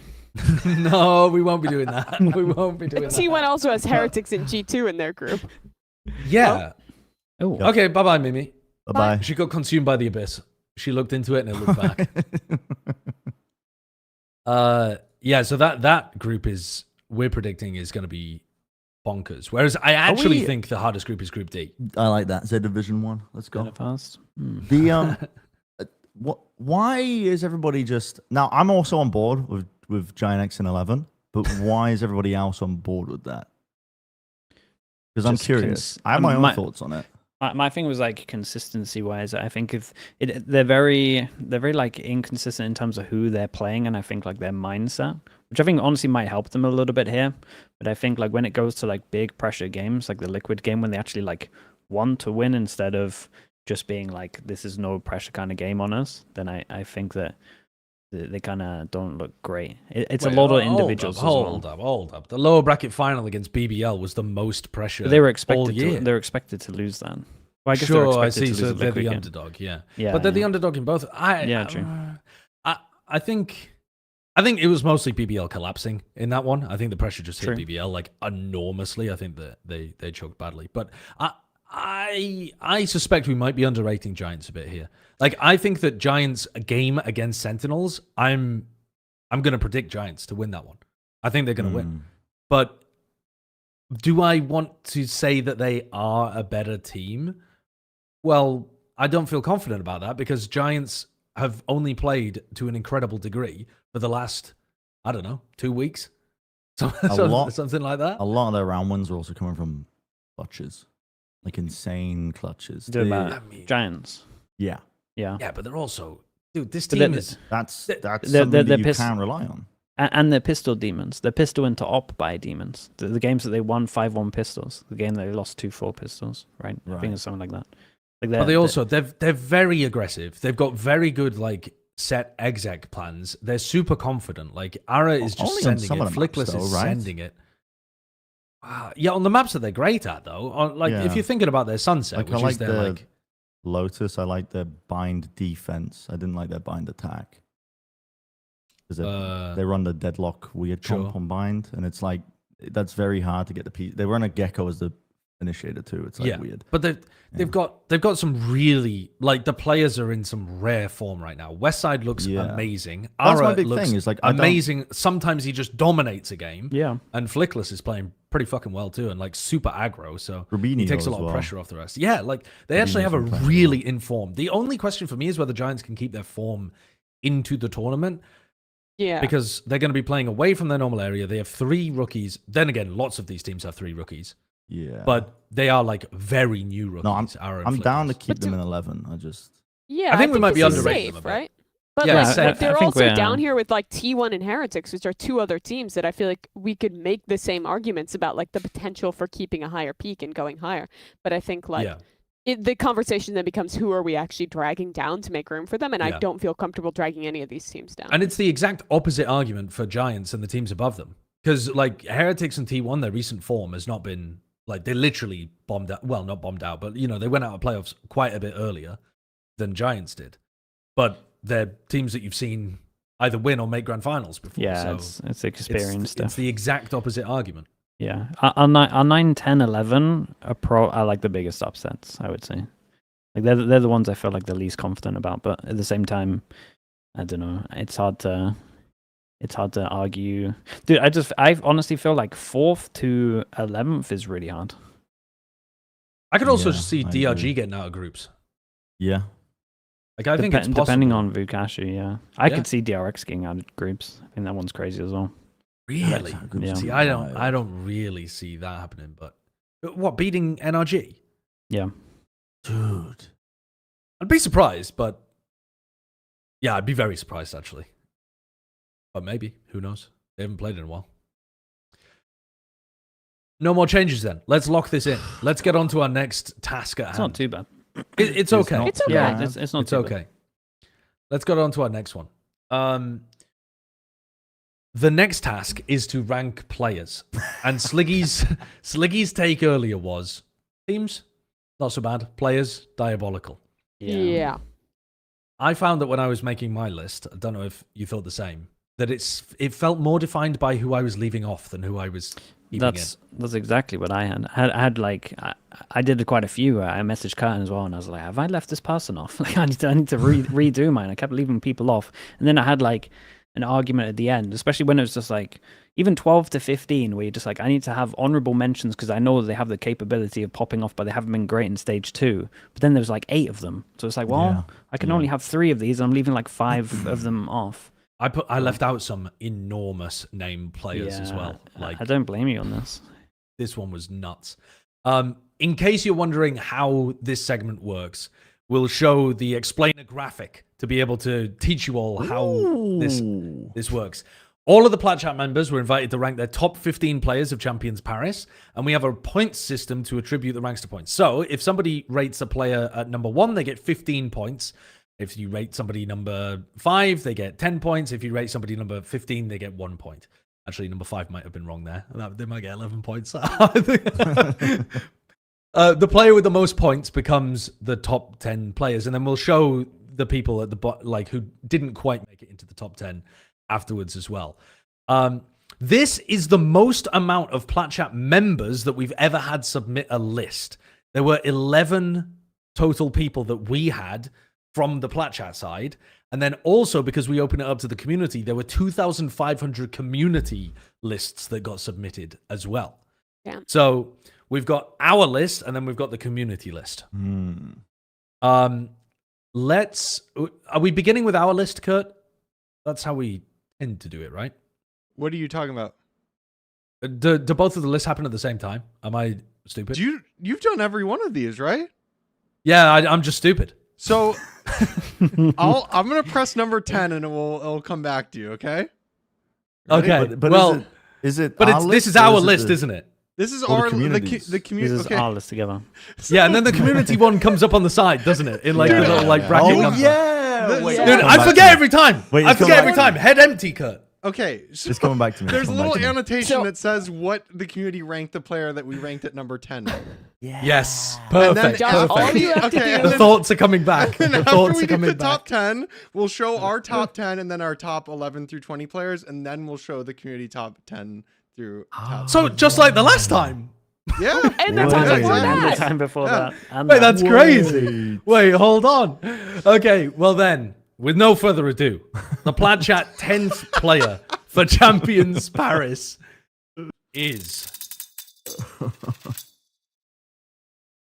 Riens from Team Heretics, community ranked 20th, which is insanely underrated in my opinion. Heretics have been inconsistent this year, but Rien's a massive exception. He is reliable every single time turning up. If you look at the RAR stat, rank, what is it? Rounds above number one. replacement. Is he literally number 1? I know he's Number one in like, EMEA, miles up yeah. there. Right, yeah. So Rien's, I think, superbly talented and extremely consistent player, but somebody that gets overlooked. And probably for good reason, because Heretics did bomb out of playoffs just now. Yeah. It will be recency bias as to why people have put him to 20th. I mean, that one's kind of crazy, especially if you look at the one consistent. Like, he is the rock of Heretics at the moment. He hasn't actually dropped a beat. He's just been playing great. So I think 10th is pretty fair, to be honest. I think I'm actually okay with 10. I think we've done all right. Yeah, here. I think it's all right. Yeah. I think it's all right. I mean, depending on where Heretics plays, like if Heretics go on a run, like they have done at some previous tournaments, this will look a bit stupid maybe. But if they bomb out, then it'll look stupid the other way. So, Sure. so who knows? But Let's it is move just on. impressive that, like, Sorry. however bad they were, even in... Oh, the monkey's back. What does he think? The monkey doesn't say what he thinks, Mimi. You've misunderstood. The Yeah. monkey merely ponders. I see. Our number 9 player, the Plat Chat 9th best player at Champions Paris 2025 is Leaf. 9? 9 is Well, he's- kind of wild. The community Can you ranked put him fourth? number 4th. Leaf has been away for quite some time, but he looked amazing as soon as he returned to the Americas playoffs. I think Dude, we've underrated You him here guys don't personally. know that Abyss is coming back, and this guy's dropping 30 on Chamber every single game of that map. Yeah. Well, I don't know who you're talking to, Mimi, because the people at home do know that. They put him they before. put him fourth. Who? Yeah. I I don't guess know. we're gonna I find the assume Bren individuals rated him after. highly. I rated him really highly. I'm looking at those two of you. I Hold rated up. him. I rated him a little lower just purely because I'm doing a base slightly off form as well, and it's like, well, we haven't seen much of him. I saw him for 2 games. He looked great. I can't even remember where I put him, but he was definitely in the. He was up there. He was definitely up there. Like he was higher than 9th. Yeah, I Sure. think he might have been in 9th place purely because of where I put him. Where did you put him? Well, we'll go over the individual. Was it Oh, low or Jesus. high? It was high. Oh, I see. So you've dragged him up. All right. Yeah, Well, Mine if- was if also people very had him high. lower. we've got some investigating to do once we get to these top it's gonna be lists, fun. I would imagine. But you know, there is an argument for why Leaf would be further down because we haven't seen him as much. I can understand that, but I think he's a rare type of player that can just jump straight back in. There aren't many people that I would have as much faith in. At number 8, 1 spot above Leaf, who's been phenomenal all year long, the 8th best player of Champions Paris is Alpha Year. He was potentially an MVP candidate for Masters Toronto, despite not even winning the event. The community has ranked him 5th. Now, recent form-wise, I don't think he would justify this kind of placement, but you just have to put so much respect on his name that when he is pissed off, he could just Yeah, dominate. dude. When he's angry, he's the best. Like actually the best in the world. So He got to Mimi. Oh, shit, he got to Oh, Mimi. my camera is overheating just from the sun. Oh. So I think I'm going to keep it off so it doesn't Yeah, let it cool explode. down for a bit. Yeah. He's the most consistent performer at global events every single time for Fnatic. Like he'll always, even if they have a bad game at a big at the international events, Alpha is usually on top. He is He incredible, is that isn't he? guy. Yeah, Like- he's crazy. Has there... He was obviously amazing. Played some of his best Valorant ever at Toronto. He then also dominated Tokyo. Yeah. What other events have they... I mean, Tokyo was all the way back in 2023. But I can't remember whether he has been like electric at literally every event, but it certainly feels like he is. He was pretty good at Champs 24. Right. Says the woman eating an ice cream tucked in the corner. Yeah. I was there eating my ice cream, and I was like, damn, this guy's so good. Yeah. But, all right, he's nuts. Respect on Alfia's name because he's an incredible player. So let's take a look at our number 7th best. Top 7 of the Plat Chat player list is YZ, who the community has ranked 17th. YZ has been around for ages. He's on the number 1 seed team for VCT China, and he's their... I mean, he's definitely their biggest fragging player. Maybe you could possibly make an argument as to whether he's their best, but I think it's pretty undeniable that he's their biggest fragger and is like the backbone of doing the heavy lifting in terms of the killing department for this team. And he is good. He's much better than the community's given him credit for there, I think. At 17, yeah. I'm not sure he's 7 though. So I think I had him 7. higher. I think 7's pretty. Oh, you had him higher. I had Put him him higher. higher. Dude, I really rate him highly because he's doing the role where if you looked at the stats of a player like him, where he's constantly taking so many first fights and trying to set up his team to like trade him out by taking like good engagements. Usually those players will have kind of middling success maybe, but he's just excelling every single time. His first kill rate is insane. And he's frequently, it's not just he's sending it, being supported by Yuto, like he's always in sync with at least some parts of the rest of his team to ensure that every time he takes a fight, it's like statistically really probable that they end up winning it. I think he's a smart player. And he's the whole reason that Billy look good right now.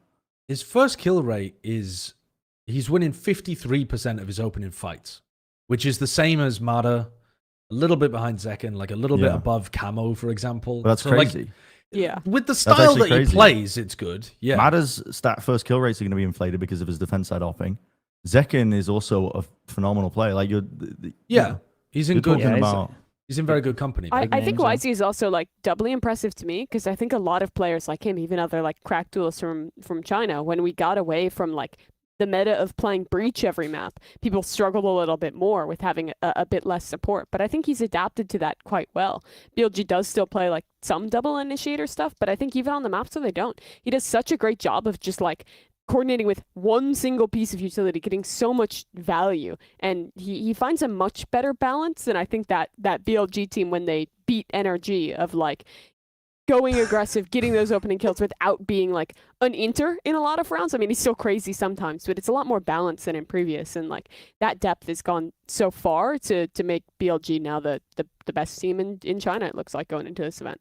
How has Wisey performed when he's gone to international events before? Because that's my question, is like, does he drop off massively when he plays against better competition? I'm just looking at his Toronto stats, and he dropped 250 ACS, 155 ADR, 0.89 KPR, but his first death stats were like still pretty high, but he was still getting more first kills than first deaths. So like, I mean, seems pretty similar, to be honest. Champs 2023 is playing judge only, so Well, that was a bit. That's a bit difficult to tell, isn't it? I think he's got the potential to perform like a 7th best player in the world. Sure. Let's have a look. Let's have a look at our top 6. We're almost into the top half of this top 10. So let's see who didn't quite make the cut into the top 5. It's Kiko in 6th. He is a phenomenal player, playing the smokes and also playing the duelist for Team Liquid, ripping teams apart in plenty of their rounds. Oh God. Where did the community rank? Why is Mimi said, oh God, like... I forgot to put Kiko on my list. The community ranked 9th. Ranked 9th? Bro, I think we underrated him, and he's in 6th. I can get him bothered. I like Stick for him. I think he does incredible on smokes. Like, being one of the most impactful players on the team and being smokes is... it doesn't happen too much. No. And I think he's just a beast player, man. His aim is incredible as well. He's just in terms of form as well, and like the bounce back from last year. I think that's wild behavior from him. I think he's been consistently great this year. Maybe sometimes a little bit better. Like his stage 1 was kind of insane, but he's still been like an insanely high level for stage 2. Well, his stage 2 is still kind of nuts. Like when you look at the double duelist maps that they play, because Kiko doesn't have to hard entry, because usually that's going to be Camo's job, his stats are just through the roof. Like if you give this guy a job of going in second, whether it's on the Brim or whether it's on the Raze, like on the Raze, because he's got more tools himself to be able to work with versus the Brim, he's averaging over a kill per round. Like that's just, what the hell? That's just crazy. Like it's so rare that you get, especially players that go deep into playoffs and play against challenging teams a lot. You don't tend to get those kind of stats. He's Team Liquid, they're the type of team, they don't set up their duelist to look like the star player. It's like Camo will take fights and will go down a lot, but Team Liquid are too good at converting. When they get into like a 4v5 actually off the space that they create and the chaos from it. Thinking about it in that way where, they're too good. They're too good. He's superb. All right. Well, Mimi missed him off the list, and maybe that's why. He should have been higher. I actually think like I probably tanked him by not having him, which was a hyper troll. Dude, I can actually. This is like one of the lists that I can understand that though. I think there's a lot of players that like you could have just had missing. That like a lot of people might have had in their top 10. This one's really hard. Well, let's start with the top 5. Now we're getting into serious big gun territory. So the 5th best player that we think is going to Champions Paris is Jing. Kurtz wrote, rumor has it Jing broke both his arms carrying luggage before playing VCT Pacific Grand Finals and still dominated the server.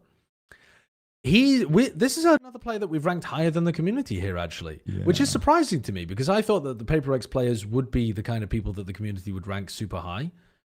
What are your thoughts on Jing?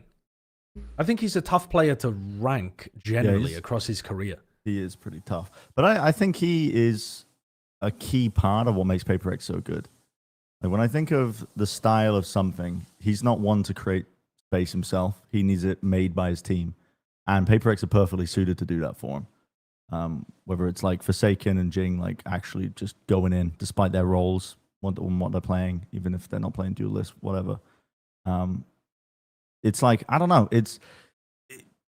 I think the community was going to probably be up in arms if we don't have some other Paper X players above him. But I think genuinely Jing is probably the most central piece to the reason why Paper X is a good team.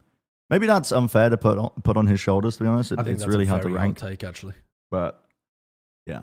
But I think this is going to That's be a how I Paper X see it. dominated top Oh, five by I the think look of things. I think if Jing is 5th, I think we got 2 more coming at least. So Yep. For sure we do. for sure, Yeah, for I sure. think that's the thing is like more than any other team, I think Paper X is the squad where it's like the hardest to pick.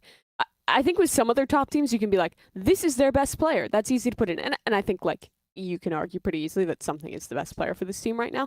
But like everyone else is so close behind in the impact they're providing. And I also don't think something could be anywhere near as good as he's been performing without also how Jing is playing right now. And I think it kind of necessitates if you have one of them in your top 5, you kind of need the other, especially with this being a team that's, at least by our list, expected to win this event.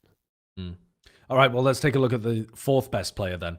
One step above Jing, at least according to us. One step away from the podium. The 4th best player is Valen. Valen, the best frag in IGL coming out of VCT Americas. Honestly, not the player that I was expecting to see here in top 4. I can't lie. And at That 4, one has caught me by surprise. I mean, he's been playing some great Valorant recently, though, and he's, obviously calling for the team too. Yeah. he's Damn. fragging. He's fragging super heavy, and his calling's really good. I put him high. I didn't put him this high, but I put him like, I thought I was gonna actually be like one of the highest to rank him, but apparently not. But he did form wise, it was really good. I don't include IGLing into this, so I can understand if other people do.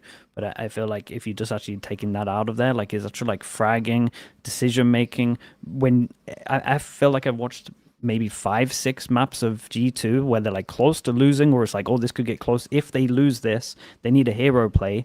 I swear each 6 time it's been Valen doing it. So he's had a big step up in stage 2, and I think this is mainly just down to his form at the moment. I would say he's one of the reasons why they're shutting out maps as easy as they are, in my opinion.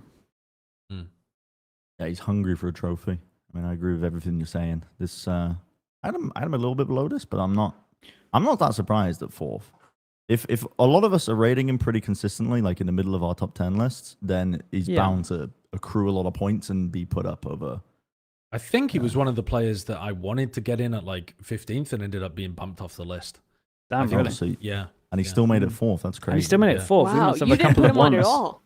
That's I wild. don't think so. I might have put him on at 15th. I can't quite remember. I don't have the list to hand. But he was hanging on there, and then eventually he just kind of fell off the bottom because I just thought there were so many other people who were unbelievable. Like when I think about G2's play style, I think there's some of the players that are up on the top of this list, I think are absolutely fundamental to the style that the team plays. And if, Valen obviously is because he's the caller of the team. But I think that he doesn't dictate the entire way that the team plays like some of the other people that we're going to have in the top 5. Yeah, top 10, I can get on board with that. I think this has been a really hard one to be like, if we're just doing it off of like form, like if we're doing it just purely for form at the moment, like Valen is definitely like around this spot. But the problem is it's champs, and there's like historical data to come into it a little bit as well. So I think honestly, I knocked some of the Americas players down for it being a 1-team region too. Dude, that's not Valen's fault. That's not his fault, man. I You're mean, punishing him. historically at global events, he's excellent too. Like it's not Yeah, like he is he's very good. like he has been above average this event, but like his average is so high already. Yeah. Well, let's take a look at our podium placed players. Josh, you were the only person that didn't put him on the list, by the way. Wow. Yeah, fair enough. The next lowest So- was rank 9 amongst all Really? people. Yeah. Man. So, in 3rd place, our bronze player heading into champions. Well, that makes it sound worse than it actually is. Yeah. But our radiant player, number 3, very closely aligned with the community rank actually. At number 2 is Forsaken, who is extremely versatile, amazing on the defense of being able to get away with stuff without being punished. A lunatic as well, by the way, like an actual verifiable lunatic in terms of how he plays, I think still. But when you were talking earlier about Jing being so important for the team style, personally, I think that Forsaken's their most important player. Yeah. I'm willing to walk back that take a that. little bit because it's so hard to. There's no one important player for Paper X. Sure. Yeah. It's The hard to whole system pinpoint, works yeah. because of these players being the players that they are. But yeah, they're just Fucking as hold essential on. as each other. Forsaken, though, Forsaken is different. He's built looking different. shredded as well these days, by the way. Like, look, that picture, he's looking ripped. He's been going to the gym. You can tell. He's coming for you, Sliggy. He's gonna Yeah, he's going for it. It's crazy. If we weren't working in like such a dexterity-based game, then you could be like arm wrestling the players or something. But there's no way that's a good Breaking idea. hands. Yeah. Snapping wrists. Yeah, what more can be said about Forsaken? He was the MVP of Masters Toronto. Yeah, incredible player. And he's kept it up. Like, there's been really no drop in form, I think, from that. Yeah, it's hard to keep this level as a flex as well. It doesn't really happen. How the fuck does he play such an unorthodox style and have so much success with it? Like, it actually boggles belief. He can But shoot dude, good, man. that's Paper X, man. Just Yeah. how did it get to the most chaotic rounds, but somehow it looks like they're in control. It's so weird. Well, number 2 could be another Paper X player, or maybe not. Maybe we're saving that for the top 1 spot. Let's have a look. Who So do you guys in think are number the top 2, two? Who do you guys think are the top 2? something and Nats is what I would Yeah, guess. that's what Yeah. I would also guess that. I put different players at the top, but As always, Bren. As always. Yeah. Something So- one, Nats number not 2. completely different. But anyway, I would expect something in that. If it's not them, we've got words. Let's have a look. Number 2, in second place, it is Nats. Wow. MVP of EMEA Stage 2, incredible IGL. And we just had Nats and Forsaken flipped compared to the community here. But this is what I was talking about before when it comes to like, when I'm thinking about Valen, for example, Nats is so imperative to the way that this team plays. Yes. And I think of like their bind defense, he just wins them the game often. Dude, like straight up. Nats is one of the smartest players that we've got in the game. He's one of those like whole red, just started from Sentinel as early as most other players. But what's most impressive to me with Nats, I think, is his continuing like innovation on Sentinel and Viper as a role. Like he is a core part of the reason why they win. Like the reason why Liquid are the best team in the world at converting 4v5s is because of Nats. His calling, his consistency at finding gaps in the enemy team. It's like his intelligence level, his aim, and his calling all comes together. I had him as number 1. Dude, this guy he's the truth right now. He is absolutely the truth. And he's always been the truth as well. It's not just right now. He's always been phenomenal. Yeah, he's a very smart player. And I think it's very hard to, when you're like known for lurking, you kind of see it with like comms some days as well. Where like when you're known, you know that people are like watching out for you. So it should be so much harder for you to perform and like do the things that you're used to doing.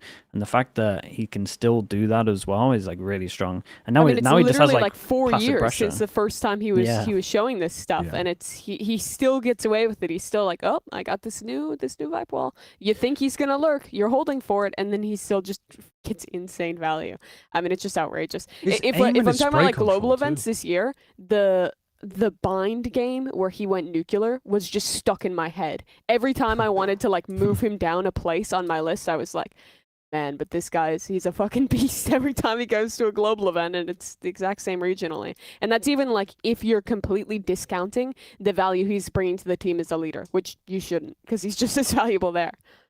Yeah, like if he wasn't the IGL, I think he would still be Dude, I don't probably take in this spot. I don't take IGLing into account. I still put him second. Yeah, I just think just like if you look at fragging, like someone needs to make a play, it's him and he goes like above and beyond, like way Yeah, too much. He's It's unbelievable. insane. Yeah.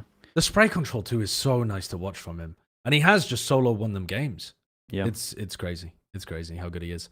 All right, but that does mean we're moving on to our best player at Champions Paris, and I think you can see who's coming. And if it's wrong, if this is like Bren or Tina Kitten or something, then I'm gonna be losing my shit, Kurt.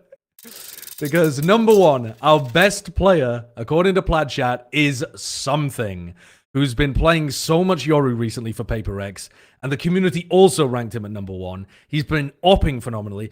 Do you remember when this guy couldn't play Yoru? Yeah, dude, that was going to be Holy. my talking point. I was going to say he turned from the worst Yoru to the best Yoru within the space of about 2 months, maybe under. You could probably say 2 weeks somehow. So it's Kankan kind and of Aspas incredible. must be looking at this guy thinking, "Oh shit, what if I just put in more time?" Yeah, no, he is the player for that though. To just be like, wait, if he can do that, surely we can do this. And it helps that they have insanely good macro for him, and they normally, especially on defense, they have like the best Yoru macro. In terms of like going aggro and then making sure they can cover up the weak spot somewhere else around there. Like they actually And again, they weren't doing this at the beginning of the year. But then you add this on top of the fact that he can op when he wants to, so it's like a little bit harder to work out if they've actually fast rotated him, if he's like holding the angle, and his rifling's to a really high level now. It just looks like the agent suits him, even though you would have called us mad if we had said that like the first 3 months of this year. I mean, literally, the talking point was that he was inflexible and not good enough on the new role. So then, and now it's clearly the best player in Pacific by far, which looks like the best region right now. Playing new stuff, he's just incredible. The way he moves around the map is brilliant. Now I can hear Alice molding in the background, probably because we didn't put Jorgamo in there. known Jorgamo stan. There's also people molding left, right, and center because, like I said at the beginning, this list I think was defined. This champ seemed more defined by like the players you leave off than the players you include. Because we didn't have Aspas, we didn't have Zekken, we didn't have Jemkin, we didn't have Chronicle, we didn't have Narrate. bloody who else? Trent wasn't on the list. Yeah. Divine like, Array, Divine Array, like so many people who are just Meteor. You know, like there are so many big names that absolutely could. Like that's the thing. They totally could just turn up one of them, a few of them maybe, and dominate. It's entirely possible that the best player of Champs Paris might actually not be on our list. But dude, that was the hard thing about all of this, because at some point, unless you were ignoring all recency bias and you just went for like historical, you have to leave some of the old schoolers out who've consistently been unbelievable at like big events. It's wild. It was a hard list. Like it's definitely the first time I think I've looked at a list and I could understand like not having a super integral player on your top 15, whereas normally we would straight away call it out. Yeah, it's a wild one. I mean, we know what the majority of. Should we show the whole top 10 list then for us, and then we can show the players that just missed out as well, and then we'll go into the community one, because the community one was vastly different to ours by the look of things. Because there were so many people that popped up there, and it was like 17th, 20th. Like, there have to be people that got in there that we didn't put in. So this was our top 10. Something, Nats, Forsaken, Valen, Jing, Kiko, YZ, Alphayer, Leaf, and Riens. Let's take a look at the 11 through 20, Kurt, and let's see who nearly made it. Kayak, who was, great earlier in the year, but wasn't actually playing as well, I think, recently. Trent not even in the top 20. Oh, I mean, he didn't have a great stage too, but still. Trent. Like, he would have been the MVP of either of the first 2 tournaments if G2 had won it, I think. That's kind of nuts. We have no Trent, we have no Kron, we have no Devi. Yeah, like the 3 standouts. But at the same time, we do have still insane players from 11 through 20. I'm glad that Happyway got a little bit of love, because he's a freak as well, man. Bukashi might not even be there, number 17, and I don't disagree. Yeah. Aspas might... Did we rate him highly at Toronto? We must have done. Yes. Oh, for sure, because they were looking good coming into it. I don't know what he was at, though. I think he was like 3, 2? Yeah, something like that. Jesus Christ. Might be the biggest drop-off ever from worst event ever. A like all-time player. Might be an overreaction, but also MLB are expected to be the worst team at this event, so might be the perfect reaction. Who knows? Dude, let's have a look at the community one. I gotta see the community one, because this could be a little crazy, no? Okay, so for audio listeners, we've got Something, Forsaken, Nats, Leaf, Alphayer. Kayak makes a big jump up compared to where we had him. Zekken also makes a huge jump up. Then Jemkin, sizable too. Kiko and Chronicle comes in at number 10. So I would say this is more history based. Ours is more recency form based. Yeah, I agree. Except for Kayak, I think, where it's like earlier in the year based, because that's not based on previous years. Sure. And it's also but not that's based still on history recency. based, right? Like I think like that's like degree. expecting great things from Fnatic and seeing how good he was previous. Like I just think 6 is definitely high. Bro, having 3 Fnatic players in the top 10 is it's kind of like where we placed Fnatic. It's like expecting them to do a lot better than they currently are. Yeah. This list looks really dumb if Fnatic don't get out of groups. Or if Fnatic were playing how they were playing in stage 2. Yeah, which also would probably mean they don't get out of groups. Yeah. if they played Yeah, like exactly. that. Yeah. All right, but credit to putting like Jemkin up there, for example, who has been playing really well. Let's go down to 11 through 20. So Jing, Aspas in 12, still quite a lot of people putting respect there. Valen drops down to number 13. Mada getting quite a bit of respect there.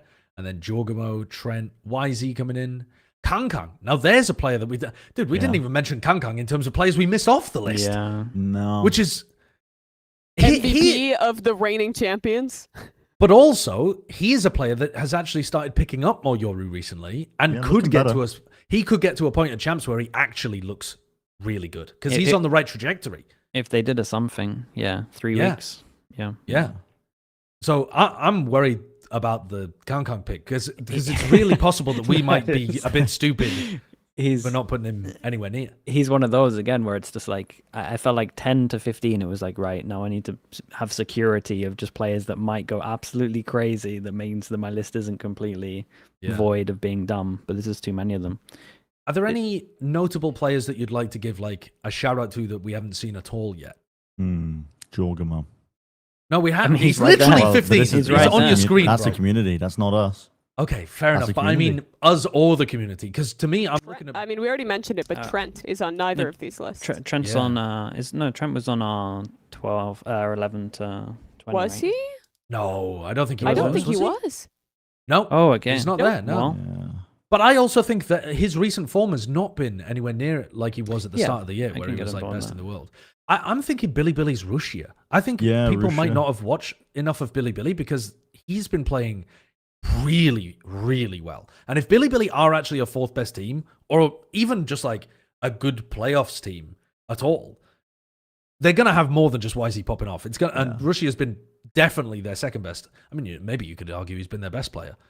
So I think you should be looking in that direction too.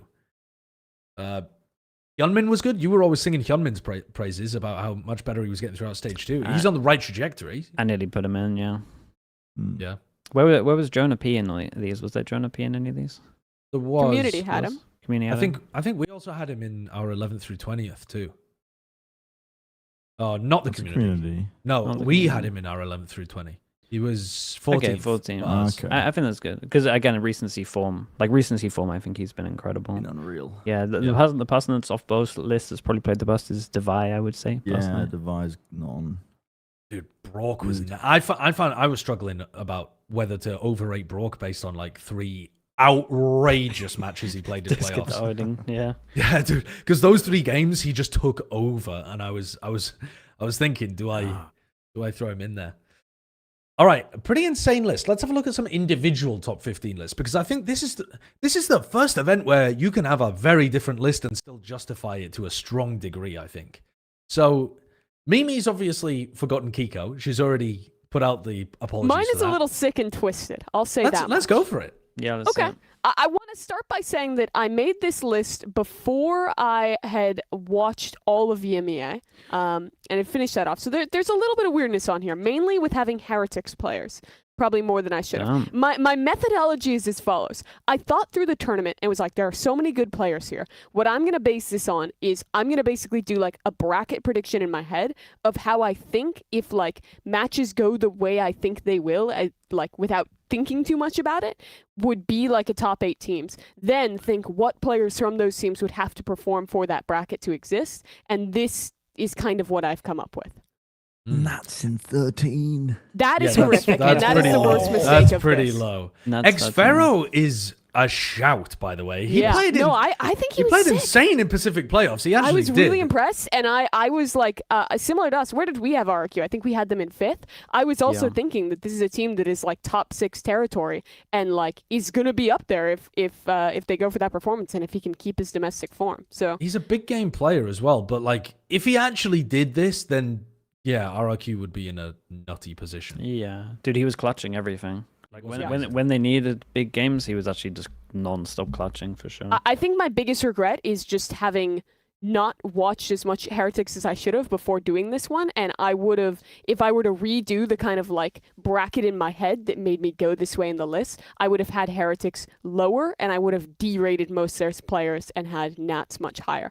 But other than that, I kind of took my like last couple places as like honorable mentions with like kind of throwing Kung Kung in there, kind of throwing Mata in there, a couple other players. But I feel generally okay with, besides the Nats placement, most of the rest of this like top 10. Sure. Okay, let's have a look at Sliggy. I've got two pretty bad people that aren't on here. Okay. Jonah P is Jonah high. P. And Dude, second at 6 is high as well, actually. I went for a lot of like recency, especially with Jonah P. I thought Jonah P had been He did G2's, play very G2's well. best player. But I don't have Leaf or Chronicle. They're my two. Yeah, main that's ones. pretty. Mm. But mostly because I was going for recency, like more recency, and then Leaf hadn't played that much, and then Chronicle, I just kind of think that Fnatic won't do good with the map ball. So the thing was just like, if I'm gonna have Kaik and Alpha, can I really warrant have another Fnatic player? You've also got 4 Paper X players in your top 15. Yeah, they're the best That in is the a world. lot. Yeah, I mean, yeah. it's true. It's, well, at least it looks like it's true. It's what we rated them as, is the #1 team heading in, but that's a lot. Yeah. That's like prime Fnatic when we would put 4 in the top 15. Yeah, I think they're nearing it. I would just say that other teams are better, so it's less likely to be as obvious. All right. Let's go to my next, because we'll leave Bren, because I'm feeling like there's going to be something interesting with Bren's. I've got a pretty hot take in terms of the top 3, I think. I actually think that Forsaken Forsaken is more impactful to Paper X's success than Something is. I've been watching a lot of Paper X recently because I've been trying to put a video out about them, and I've just been watching so many rounds where Forsaken's been a nightmare to play against, like an absolute nightmare. Something's obviously You're a incredible as happy well. way and Hyunman. Yeah, because I think Happy Way, I think, is like genuinely a mad underrated player. If he was in a different region, I think people would be looking at him as one of the best Sentinels in the world. He's incredible. Every match, he's putting up insane numbers. He plays his spots super, super smartly. And he's also frying in China. I mean, like, in terms of his actual like fragging impact, he frags harder than Vukashu frags. Like, when you look at his like kill per round and stuff like that. So I think that my take is that he's the best player that you don't know the name of.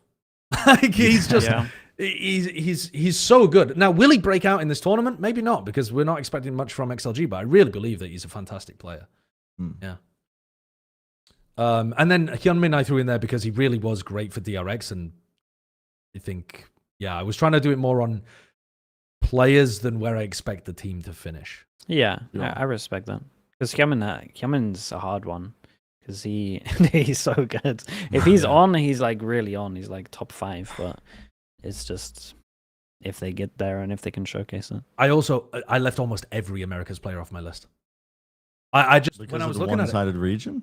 no, not even that. Like I was one-team just region? thinking about it, and I was like, who have been the best players in Americas? And I was thinking, well, Leaf, Valin, Jonah P, then like Narrate probably. And I was just thinking, like, do I think, okay, after Leaf, if I'm thinking about like Narrate, Valin, Jonah, like these kind of players, do I think they're having more impact in the server than, I don't know, like, I don't know. A lot of the other people on the list, I was like, no, I actually don't think they are at the moment. I think it's more to do with the team total than the players. I think we've always struggled with that with G2. Like actually putting like multiple people and like where to put them.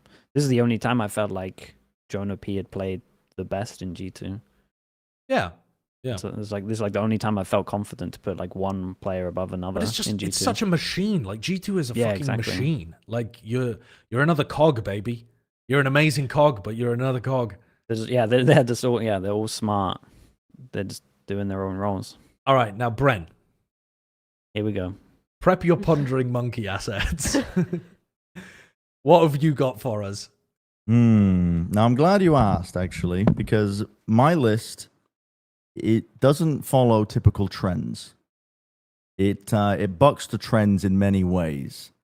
But so firstly, Narrate. A third Narrate.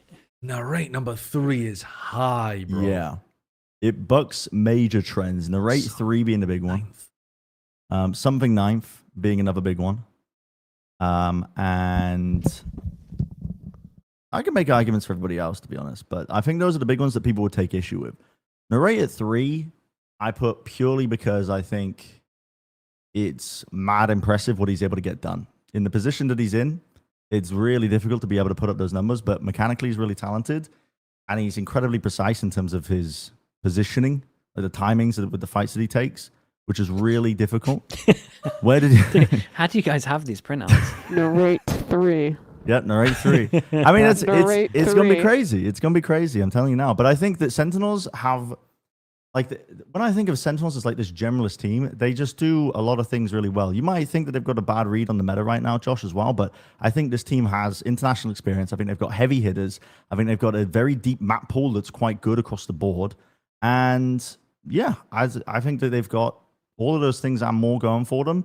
And if the Ray keeps up the form that he's got in playoffs, he will look like one of the top 5 players at the event. If he keeps up that playoffs form, that's what I believe. And something I put down a knife purely because it was, I felt like the people that created the space for something to pop off, like his numbers are absolutely unreal because of his opping. Don't get me wrong, he's really good. But like Jing and Forsaken were like essential pieces to make something the player that he is. But he's still a good player. Like, he's still in the top 10 out of like 80, 90 players going to the event.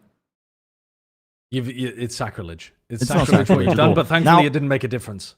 Now, I also did cook up a spreadsheet for this one, but we've already been in for 2 hours, so I don't want to go into detail with it. But I want you all to know I put in 6 hours of manually inputting map data to create a spreadsheet to find out. I've already mentioned the Icebox stuff. I put an Icebox debuff. If your team was relying on Icebox to get wins, you got a debuff as a player. If your player was a sacrificial lamb, which I this time had some scientific methodology to go into, I took the untraded first kills and the untraded first deaths and did a delta between them and found the highest percentile differences to find out who are the players who are actually putting their body on the line and still getting value of it. Zekken, one of the biggest performers in that regard as well. So the sacrificial lamb stat came into effect. The big game player stat modifiers are 130%. And that is for players who have consistently performed at all of the global events as well. And then we get into the 1,000-year curse of recency bias, which is something that the community falls into. We all fall into it. And the reason it's called a curse is because when you think about teams and you're trying to rate these players, you don't really think historically big picture. You think about the last time that you saw them play. And so that's a 60% negative modifier that you add on to all of the players. And then finally, what we have is this picture of Josh Wilkinson. Oh, God. Right Oh, here. boy. But finally, what we have is the Alice personal bias. Now, this was purely, listen, we needed to get the list into a position where the wife would be happy and Alice would be happy with it. So all that was a little column on the side. And I asked my wife, I was like, who are your favorite players? And she said Leaf Jorgamo and Uh-oh. Uh-oh. Who do I like the most? I've been Mako. sick. Mako. The fear Jesus triggered it.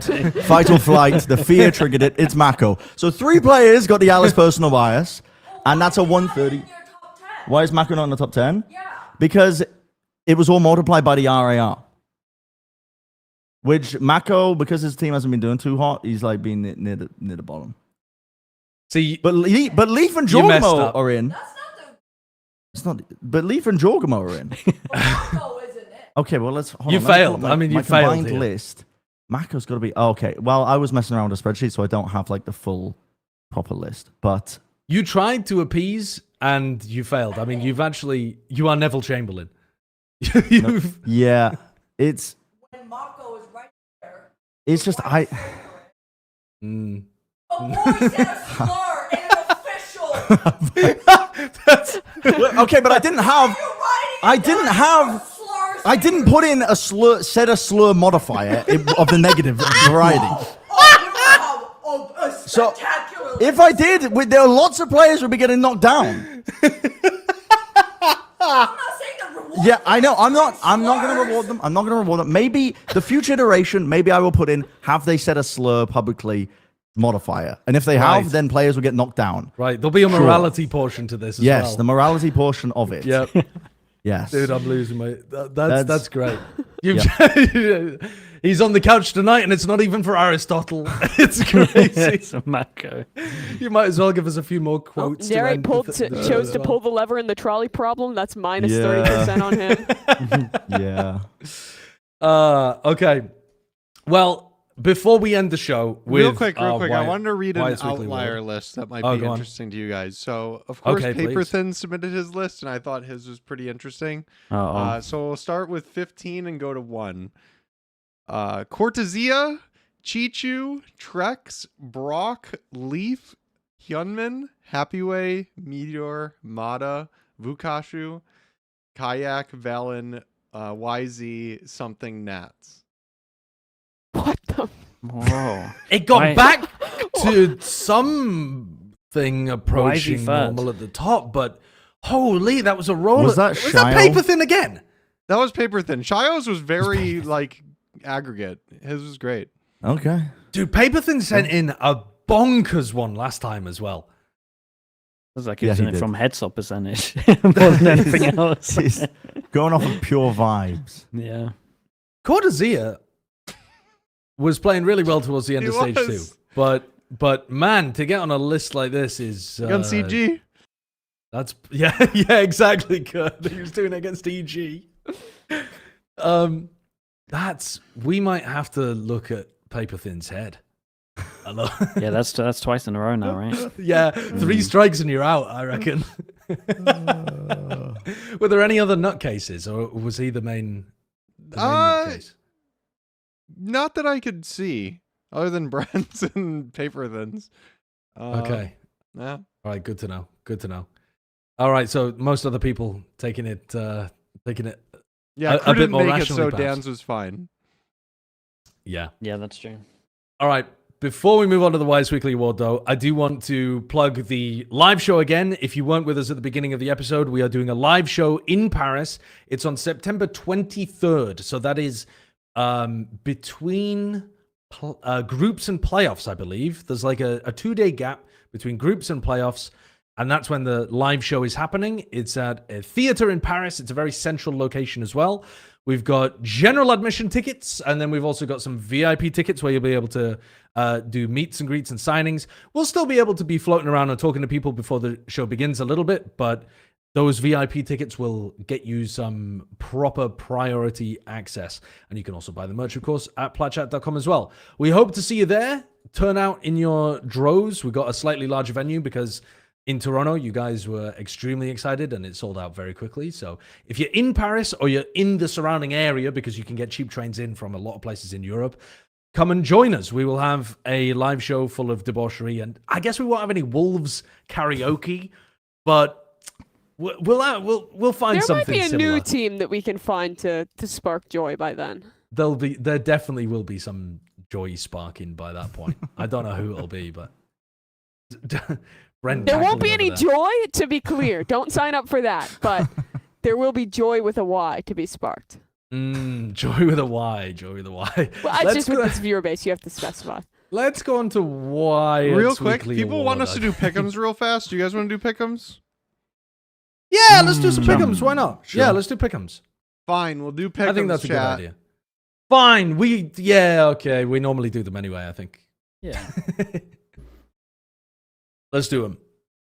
Bren, have you told the story of you deleting the Joy app from your phone? No. Dude, I got a new phone recently and I was going through which apps I wanted to transfer, and like me and Alice were looking through it on my phone, and there was one called Joy Play, and I was like, what the fuck is Joy Play? And we both looked at each other. Yeah, and it was JOI Play. And I was like, what the fuck is this? I just know you froze the No, I phone did. up. I was like, You're what the like, fuck is what this? am I? Yeah, You and need then a VPN to access that in the UK. It's a good It job we live in the was- US now. it was an emulator I paid for so that I could play Nintendo games. Sure. Nintendo games. Sure, yes. sure, guys, sure. Low punny counting down Nothing from 10. crazy. All right, let's do our pick'ems. That was a nice little diatribe, a little tangent. Okay, let's have a look at the pick'ems then. Let's start with Group A. Group A, I think it's a pretty simple one, personally, but we'll see. I Okay. think Group A is simple. Sorry, I Yeah. closed the tab. I gotta find the pick'ems again. He There was we pulling go. up Joy Play. Yeah, I was. And I couldn't show it on stream, so anyway. All right. Paper X versus XLG. I mean, that's easy. Bit of a That's an easy no-brainer. one, right? It's a Paper X. Giant X Sentinels. I'm going for Giant X on this one. No, already said it earlier. Sentinels. It's Sentinels, man. What map are Sen winning on? All of them. What Great map? point, Bren. Lock it in. All of them. Giant X. Listen, when I'm watching Giant X play, they're a team where I don't feel necessarily good about their macro. I don't think they diff teams in terms of their overall macro. They do have some good ideas. Don't get me wrong. I'm not saying they're all just no brain, like popping off when it counts, but they are currently on such a heater with the form of multiple players, and they're winning crazy clutches all the time to have that run that they did, that string of rounds. But it's a question of whether they can keep it going on an even more competitive stage than the one that they're used to playing on. And I don't think that's going to keep up. I think they've got a crazy underdog vibe going in against Sentinels. I think everybody wants to go and win against Sentinels. I think Sen are going to leave Sunset in the pool. I think Giants are going to win. I think Sen could win on Lotus. And then, I mean, who the hell knows on like Abyss? But I think Giants are winning on Haven. I think Giants are probably winning on Bind. I think Giants are probably winning on Ascent. Like, there's just so many maps where I favor Giants. We didn't see a lot of Sen's Ascent, to be fair. It was just They were the banning one it. game against They were, G2. yeah, they were banning. Yeah. I thought Sentinel's Haven was pretty good, right? Yeah, but I think Giants is as well. I'll be honest, I think What this is- is a coin flip, so I'll go for the opposite of Mimi. So it's a coin flip no matter what. All right, Yeah, let's do it. maybe Sen would win on Haven, actually.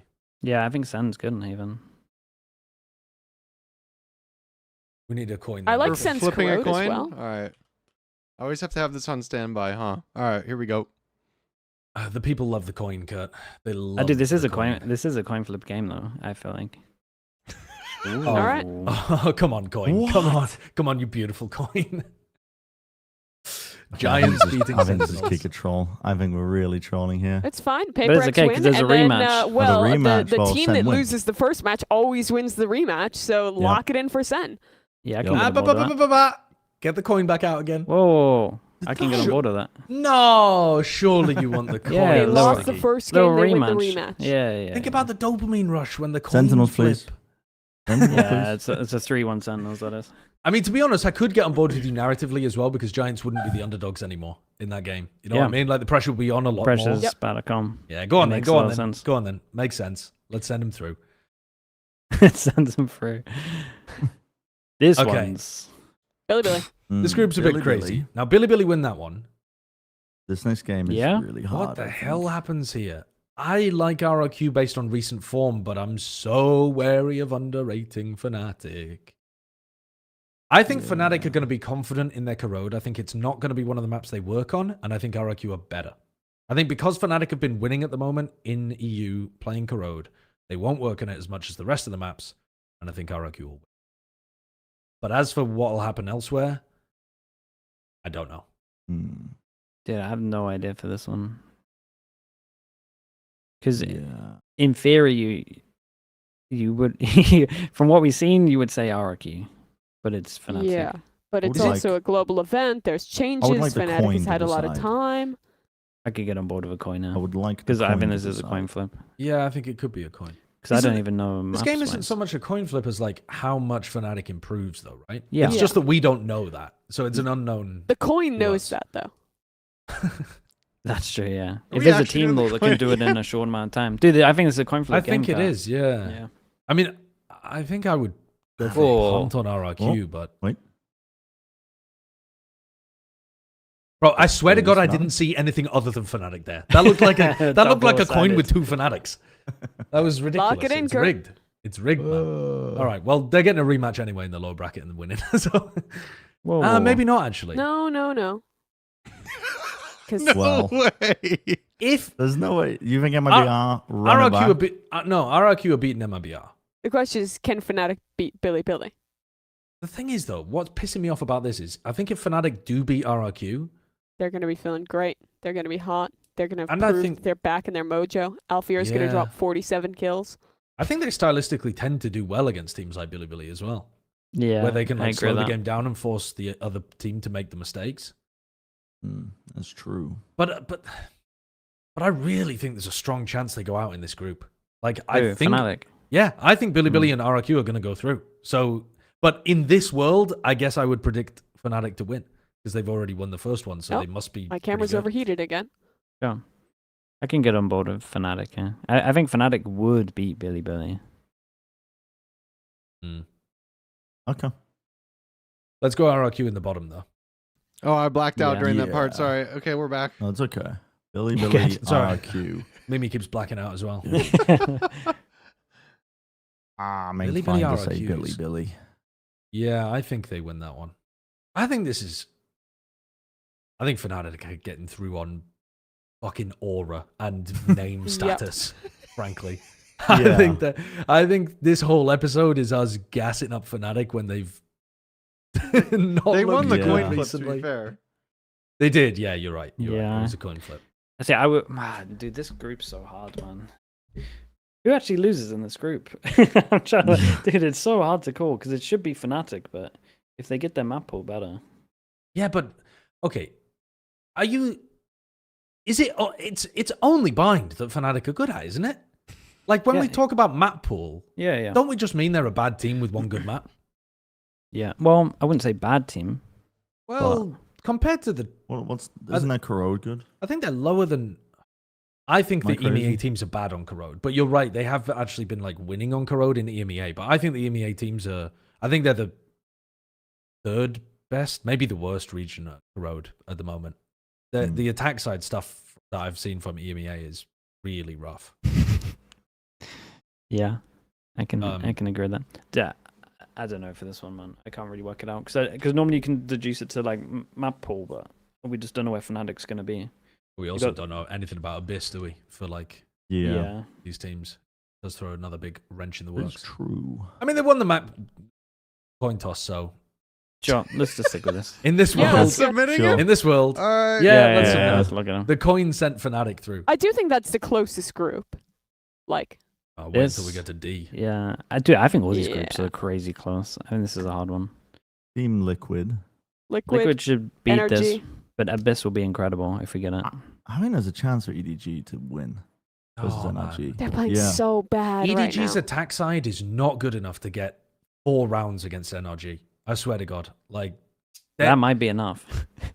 Yeah, no. that's the thing. That might be enough. No, That bro. might be enough. Dude, No, I think you're NRG in groups though. I think Bonkar will give them enough stuff. Map pool wise though, taking a bad map out for EDG with Icebox gone. NRG lose Icebox, one of the maps that they were consistently getting wins on in series. EDG did used to be good on Abyss as well. And EDG were good on Yeah. Abyss in the past. And NRG, I mean, I don't think their attack side calling is as bad as we're making out, but it is really bad on Bind and Sunset. It's like atrocious. I think there's a world where EDG win this. Maybe.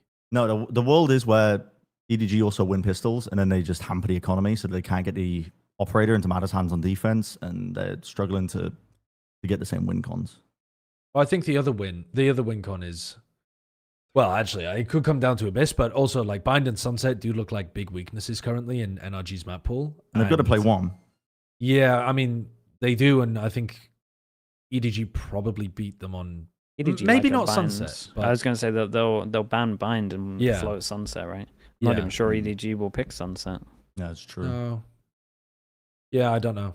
I still think it's an NRG 2-1 game, but Yeah, I can get on board with that if I thought more about maps. I'm down for energy. okay. Hmm. Mimi, you are still allowed to speak, by the way, even though Yeah. your camera's off. Like, I just feel Sorry, like I we was might just be embracing the void for but a moment. I feel like just we're seeing what shutting there you out was of the to say. conversation. Pull up the bracket.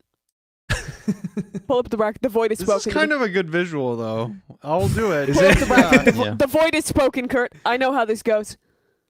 Okay. Liquid. Against NRG. Yes. Okay. EDG. Hmm. No, not there. EDG. Yeah. Energy. EDG in a rematch. EDG in a rematch. Oh God, they might. Wait, the void. I I have a I question. don't think I have so. not watched much Pacific. Is DRX really that bad? Nah, they're not. They're not that bad. Like, there's dude. not like I. They're not. I think they're better than EDG. Yeah. I I think- don't like Are we I don't- fucked and twisted for giving all this like this deference to Fnatic for being bad in playoffs but good historically, and not giving any to DRX? That's true. Well, no, put 'em because through. DRX have not been good historically at global events. Sure, but at least like regionally they were. They were solid in Bangkok when they were there. No. Well, Well, no, not really. was Well, They solid. had like okay, the matches good they theory and won then weren't they incredible, pooed. but they they were solid I before. don't want to clown on them too bad for that. I don't think that was. but I mean, they definitely choked. they hard choked their game against Yeah. T1. They hadn't lost a T1 like all year, or maybe ever. Was it? Was the stat they'd literally never lost a T1 and then they lost to them? But the Vitality I don't game know. they should have won. That like third map. I think was it OT or 13-11? Yeah. Like they should have made it out of playoffs, and then they just choked to T1. Like I don't believe the DRX always get out of groups shit now. That's They- you don't they- think They've it's- changed it's too much. real? No, they've changed way too much. No, Yeah. that's not real. No, I anymore. agree. I'm not basing it off that, but I think like EDG, if they are playing in their current form, I think you could make Yeah, a good I- argument for DRX. You were the one that put EDG over them. Yeah, You but he- you that heard was the call of void. the That abyss. was the Oh, void. I I don't see. speak for the abyss. I'm trying to get out of it. Right. No, I agree. Hmm. I agree. I would Now, like Abyss actually is EDG probably the map where DRX win, but I would like EDG winning over really NRG. against DRX. Wow, I don't think they It's even make it NRG. there. I think they do. No. I think they That's- do. I think this is pure hope, man. This is pure hope. You gotta think every single time you try don't and rate have a to do Chinese anything. team, they You have free will. always turn up. They always turn up when it gets to But the, they the don't big always, stage. They don't. They have all aura, always turn bro. up. Who the hell thought EDG were gonna do anything at champs in 2024? Yes, we thought they were going to do something. We just didn't think they were going to Something. win. Wait, But okay, winning wait. it all? China always shows up. Google's VCT China results in the last 3 years. I mean, they EDG won champs. EDG had a good performance. This year, what has Well, CN done? Wolves went third at Sure. Toronto. I mean, I mean, that was yeah, that's beautiful. actually pretty good. That was Yeah. beautiful yeah. for But- Wolves. Wolves aren't here. Yeah, when you look back on the recent globals, it's been about 50-50. It's like a coin flip in terms of them getting a really deep like podium top four But result. even in the context of the Wolves run, every other CN team just bombed. That's what I was saying. It's not every CM team does well. It's one. There's It's one. only There's one. Yeah, one that goes outlier. nuts. Yeah. And I would bank on Billy way more than EDG. And Bangkok, I mean, there wasn't a Chinese team in playoffs. The thing is, though, EDG are actually on the right trajectory. They have been looking better. Like this playoffs performance was way better than their group stage performance. Their stuff And makes sense now. Kankang's learning. Yeah, Kankang's learning Yoru and like It's just a little too late, though, isn't it? don't know. We haven't seen them for a I mean, while. if The they- last if time they- we saw them was A month ago. they played against Billy in the lower bracket final on the Mm. 23rd of August, so 2 weeks ago. And then they still have another week before they play. So they've had a 3-week break. You can do quite a bit in a 3-week break. Yeah. Already in Europe, boot camping. See, now you're talking me into them beating DRX, but I was pretty set that DRX were the favourites about 5 minutes ago. Why do you think DRX will be the favorites? They have a permaban of Sunset currently. Mate, they've been off for 4 weeks as well. They got a Yeah, lot. They got a lot they to change have. up, and their abyss is already pretty good. I They've got one think their player abyss diff. is. I feel like so much of their old abyss hinged on Buzz though. It's defensive opping on the B site. Yeah, but I Mate, think they- you're forgetting the beginning of this year. Yeah, I am yeah. forgetting the beginning of this year. Yeah, you're right. What if 1,000 the year curse man of whoever recency knew anything bias. was the coin? Yeah, let's just put it to a coin. If we can't decide NRG, EDG, put it to a coin. I'm down for it.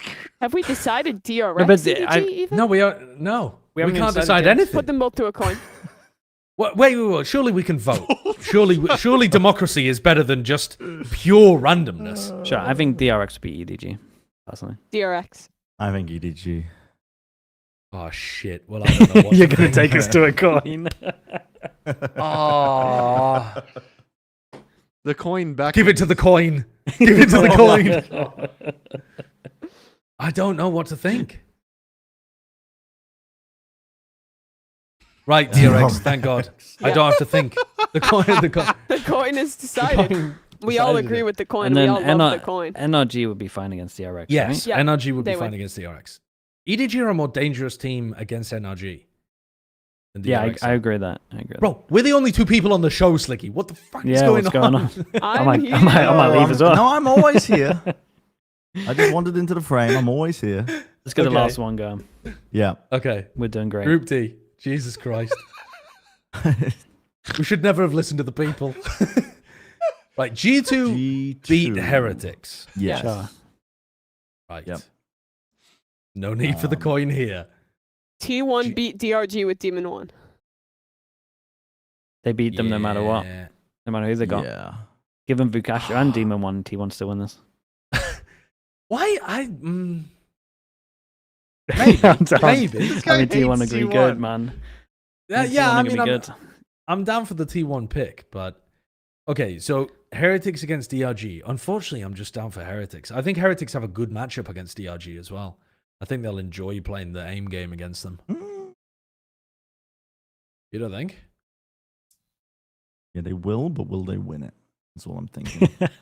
Well, don't know. Yeah. But Heretics, I mean, I think outside we of need the playoffs, coin again. bloody No, we hell, don't. don't need No, to- we don't. No, the For Heretics win Heretics this. DRG, Heretics is winning. I think DRG could be in the uppers though. I think this is a world where DRG are playing against G2 here. You think DRG Uh, can beat T1? What did I have? Yeah, maybe. Yeah. I think all four of these teams, like anybody could get eliminated. No, maybe not G2. Apart from G2. The other Yeah, three. G2 should get top 2, yeah.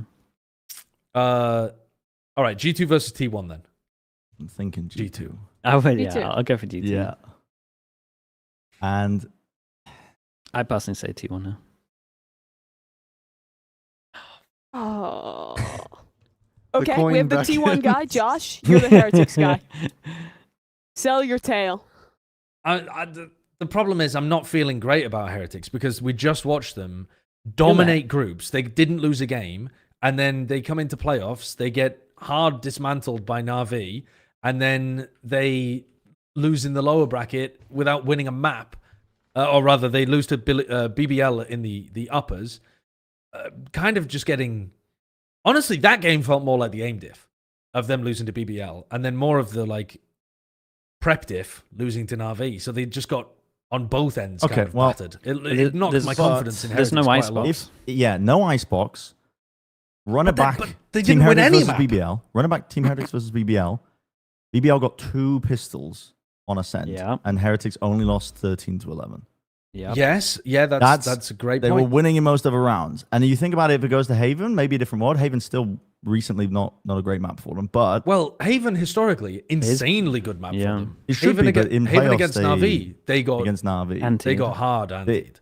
So I think there's a world where Heretics look way worse than they actually do because they ended up playing Icebox in both of those series. And they were, I mean, you win a pistol round, it goes to map 3 against BBL. Who the hell knows which direction it goes in the lower? All right, you're giving me the cope. You're giving me You the know? cope. I'll, just for the sake of it, I'll go for the Heretics train. I've been on it most of the year. Why not fucking ride it into the car crash? one It last can't get time? much worse. Yeah. Yeah, we're actually derailing this train. We hit a cow and we are flying off the tracks at high speed. So it's up to Mimi, right, to decide? No, I'm fine with Heretics. Okay. I'm happy. 3-1. Oh, so this isn't even going to the coin. All No, right. no, we don't. But you need want we don't T1, need the coin. Sliggy. Huh? You want Am I- T1? Yeah, I think T1 wins. I think there's a strong chance T1 gets out of this group. Yeah. Do we want the coin? No. We've done too much for the coin.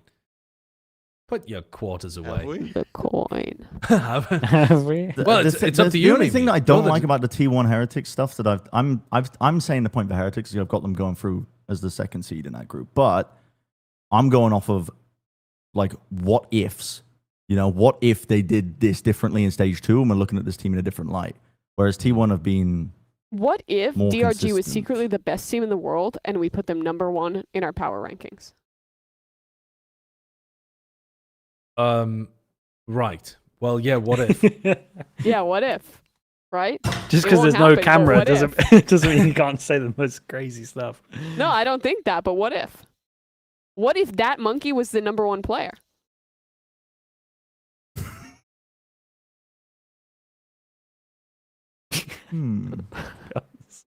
I'm pondering. I think. Okay, no. are we? What are we doing?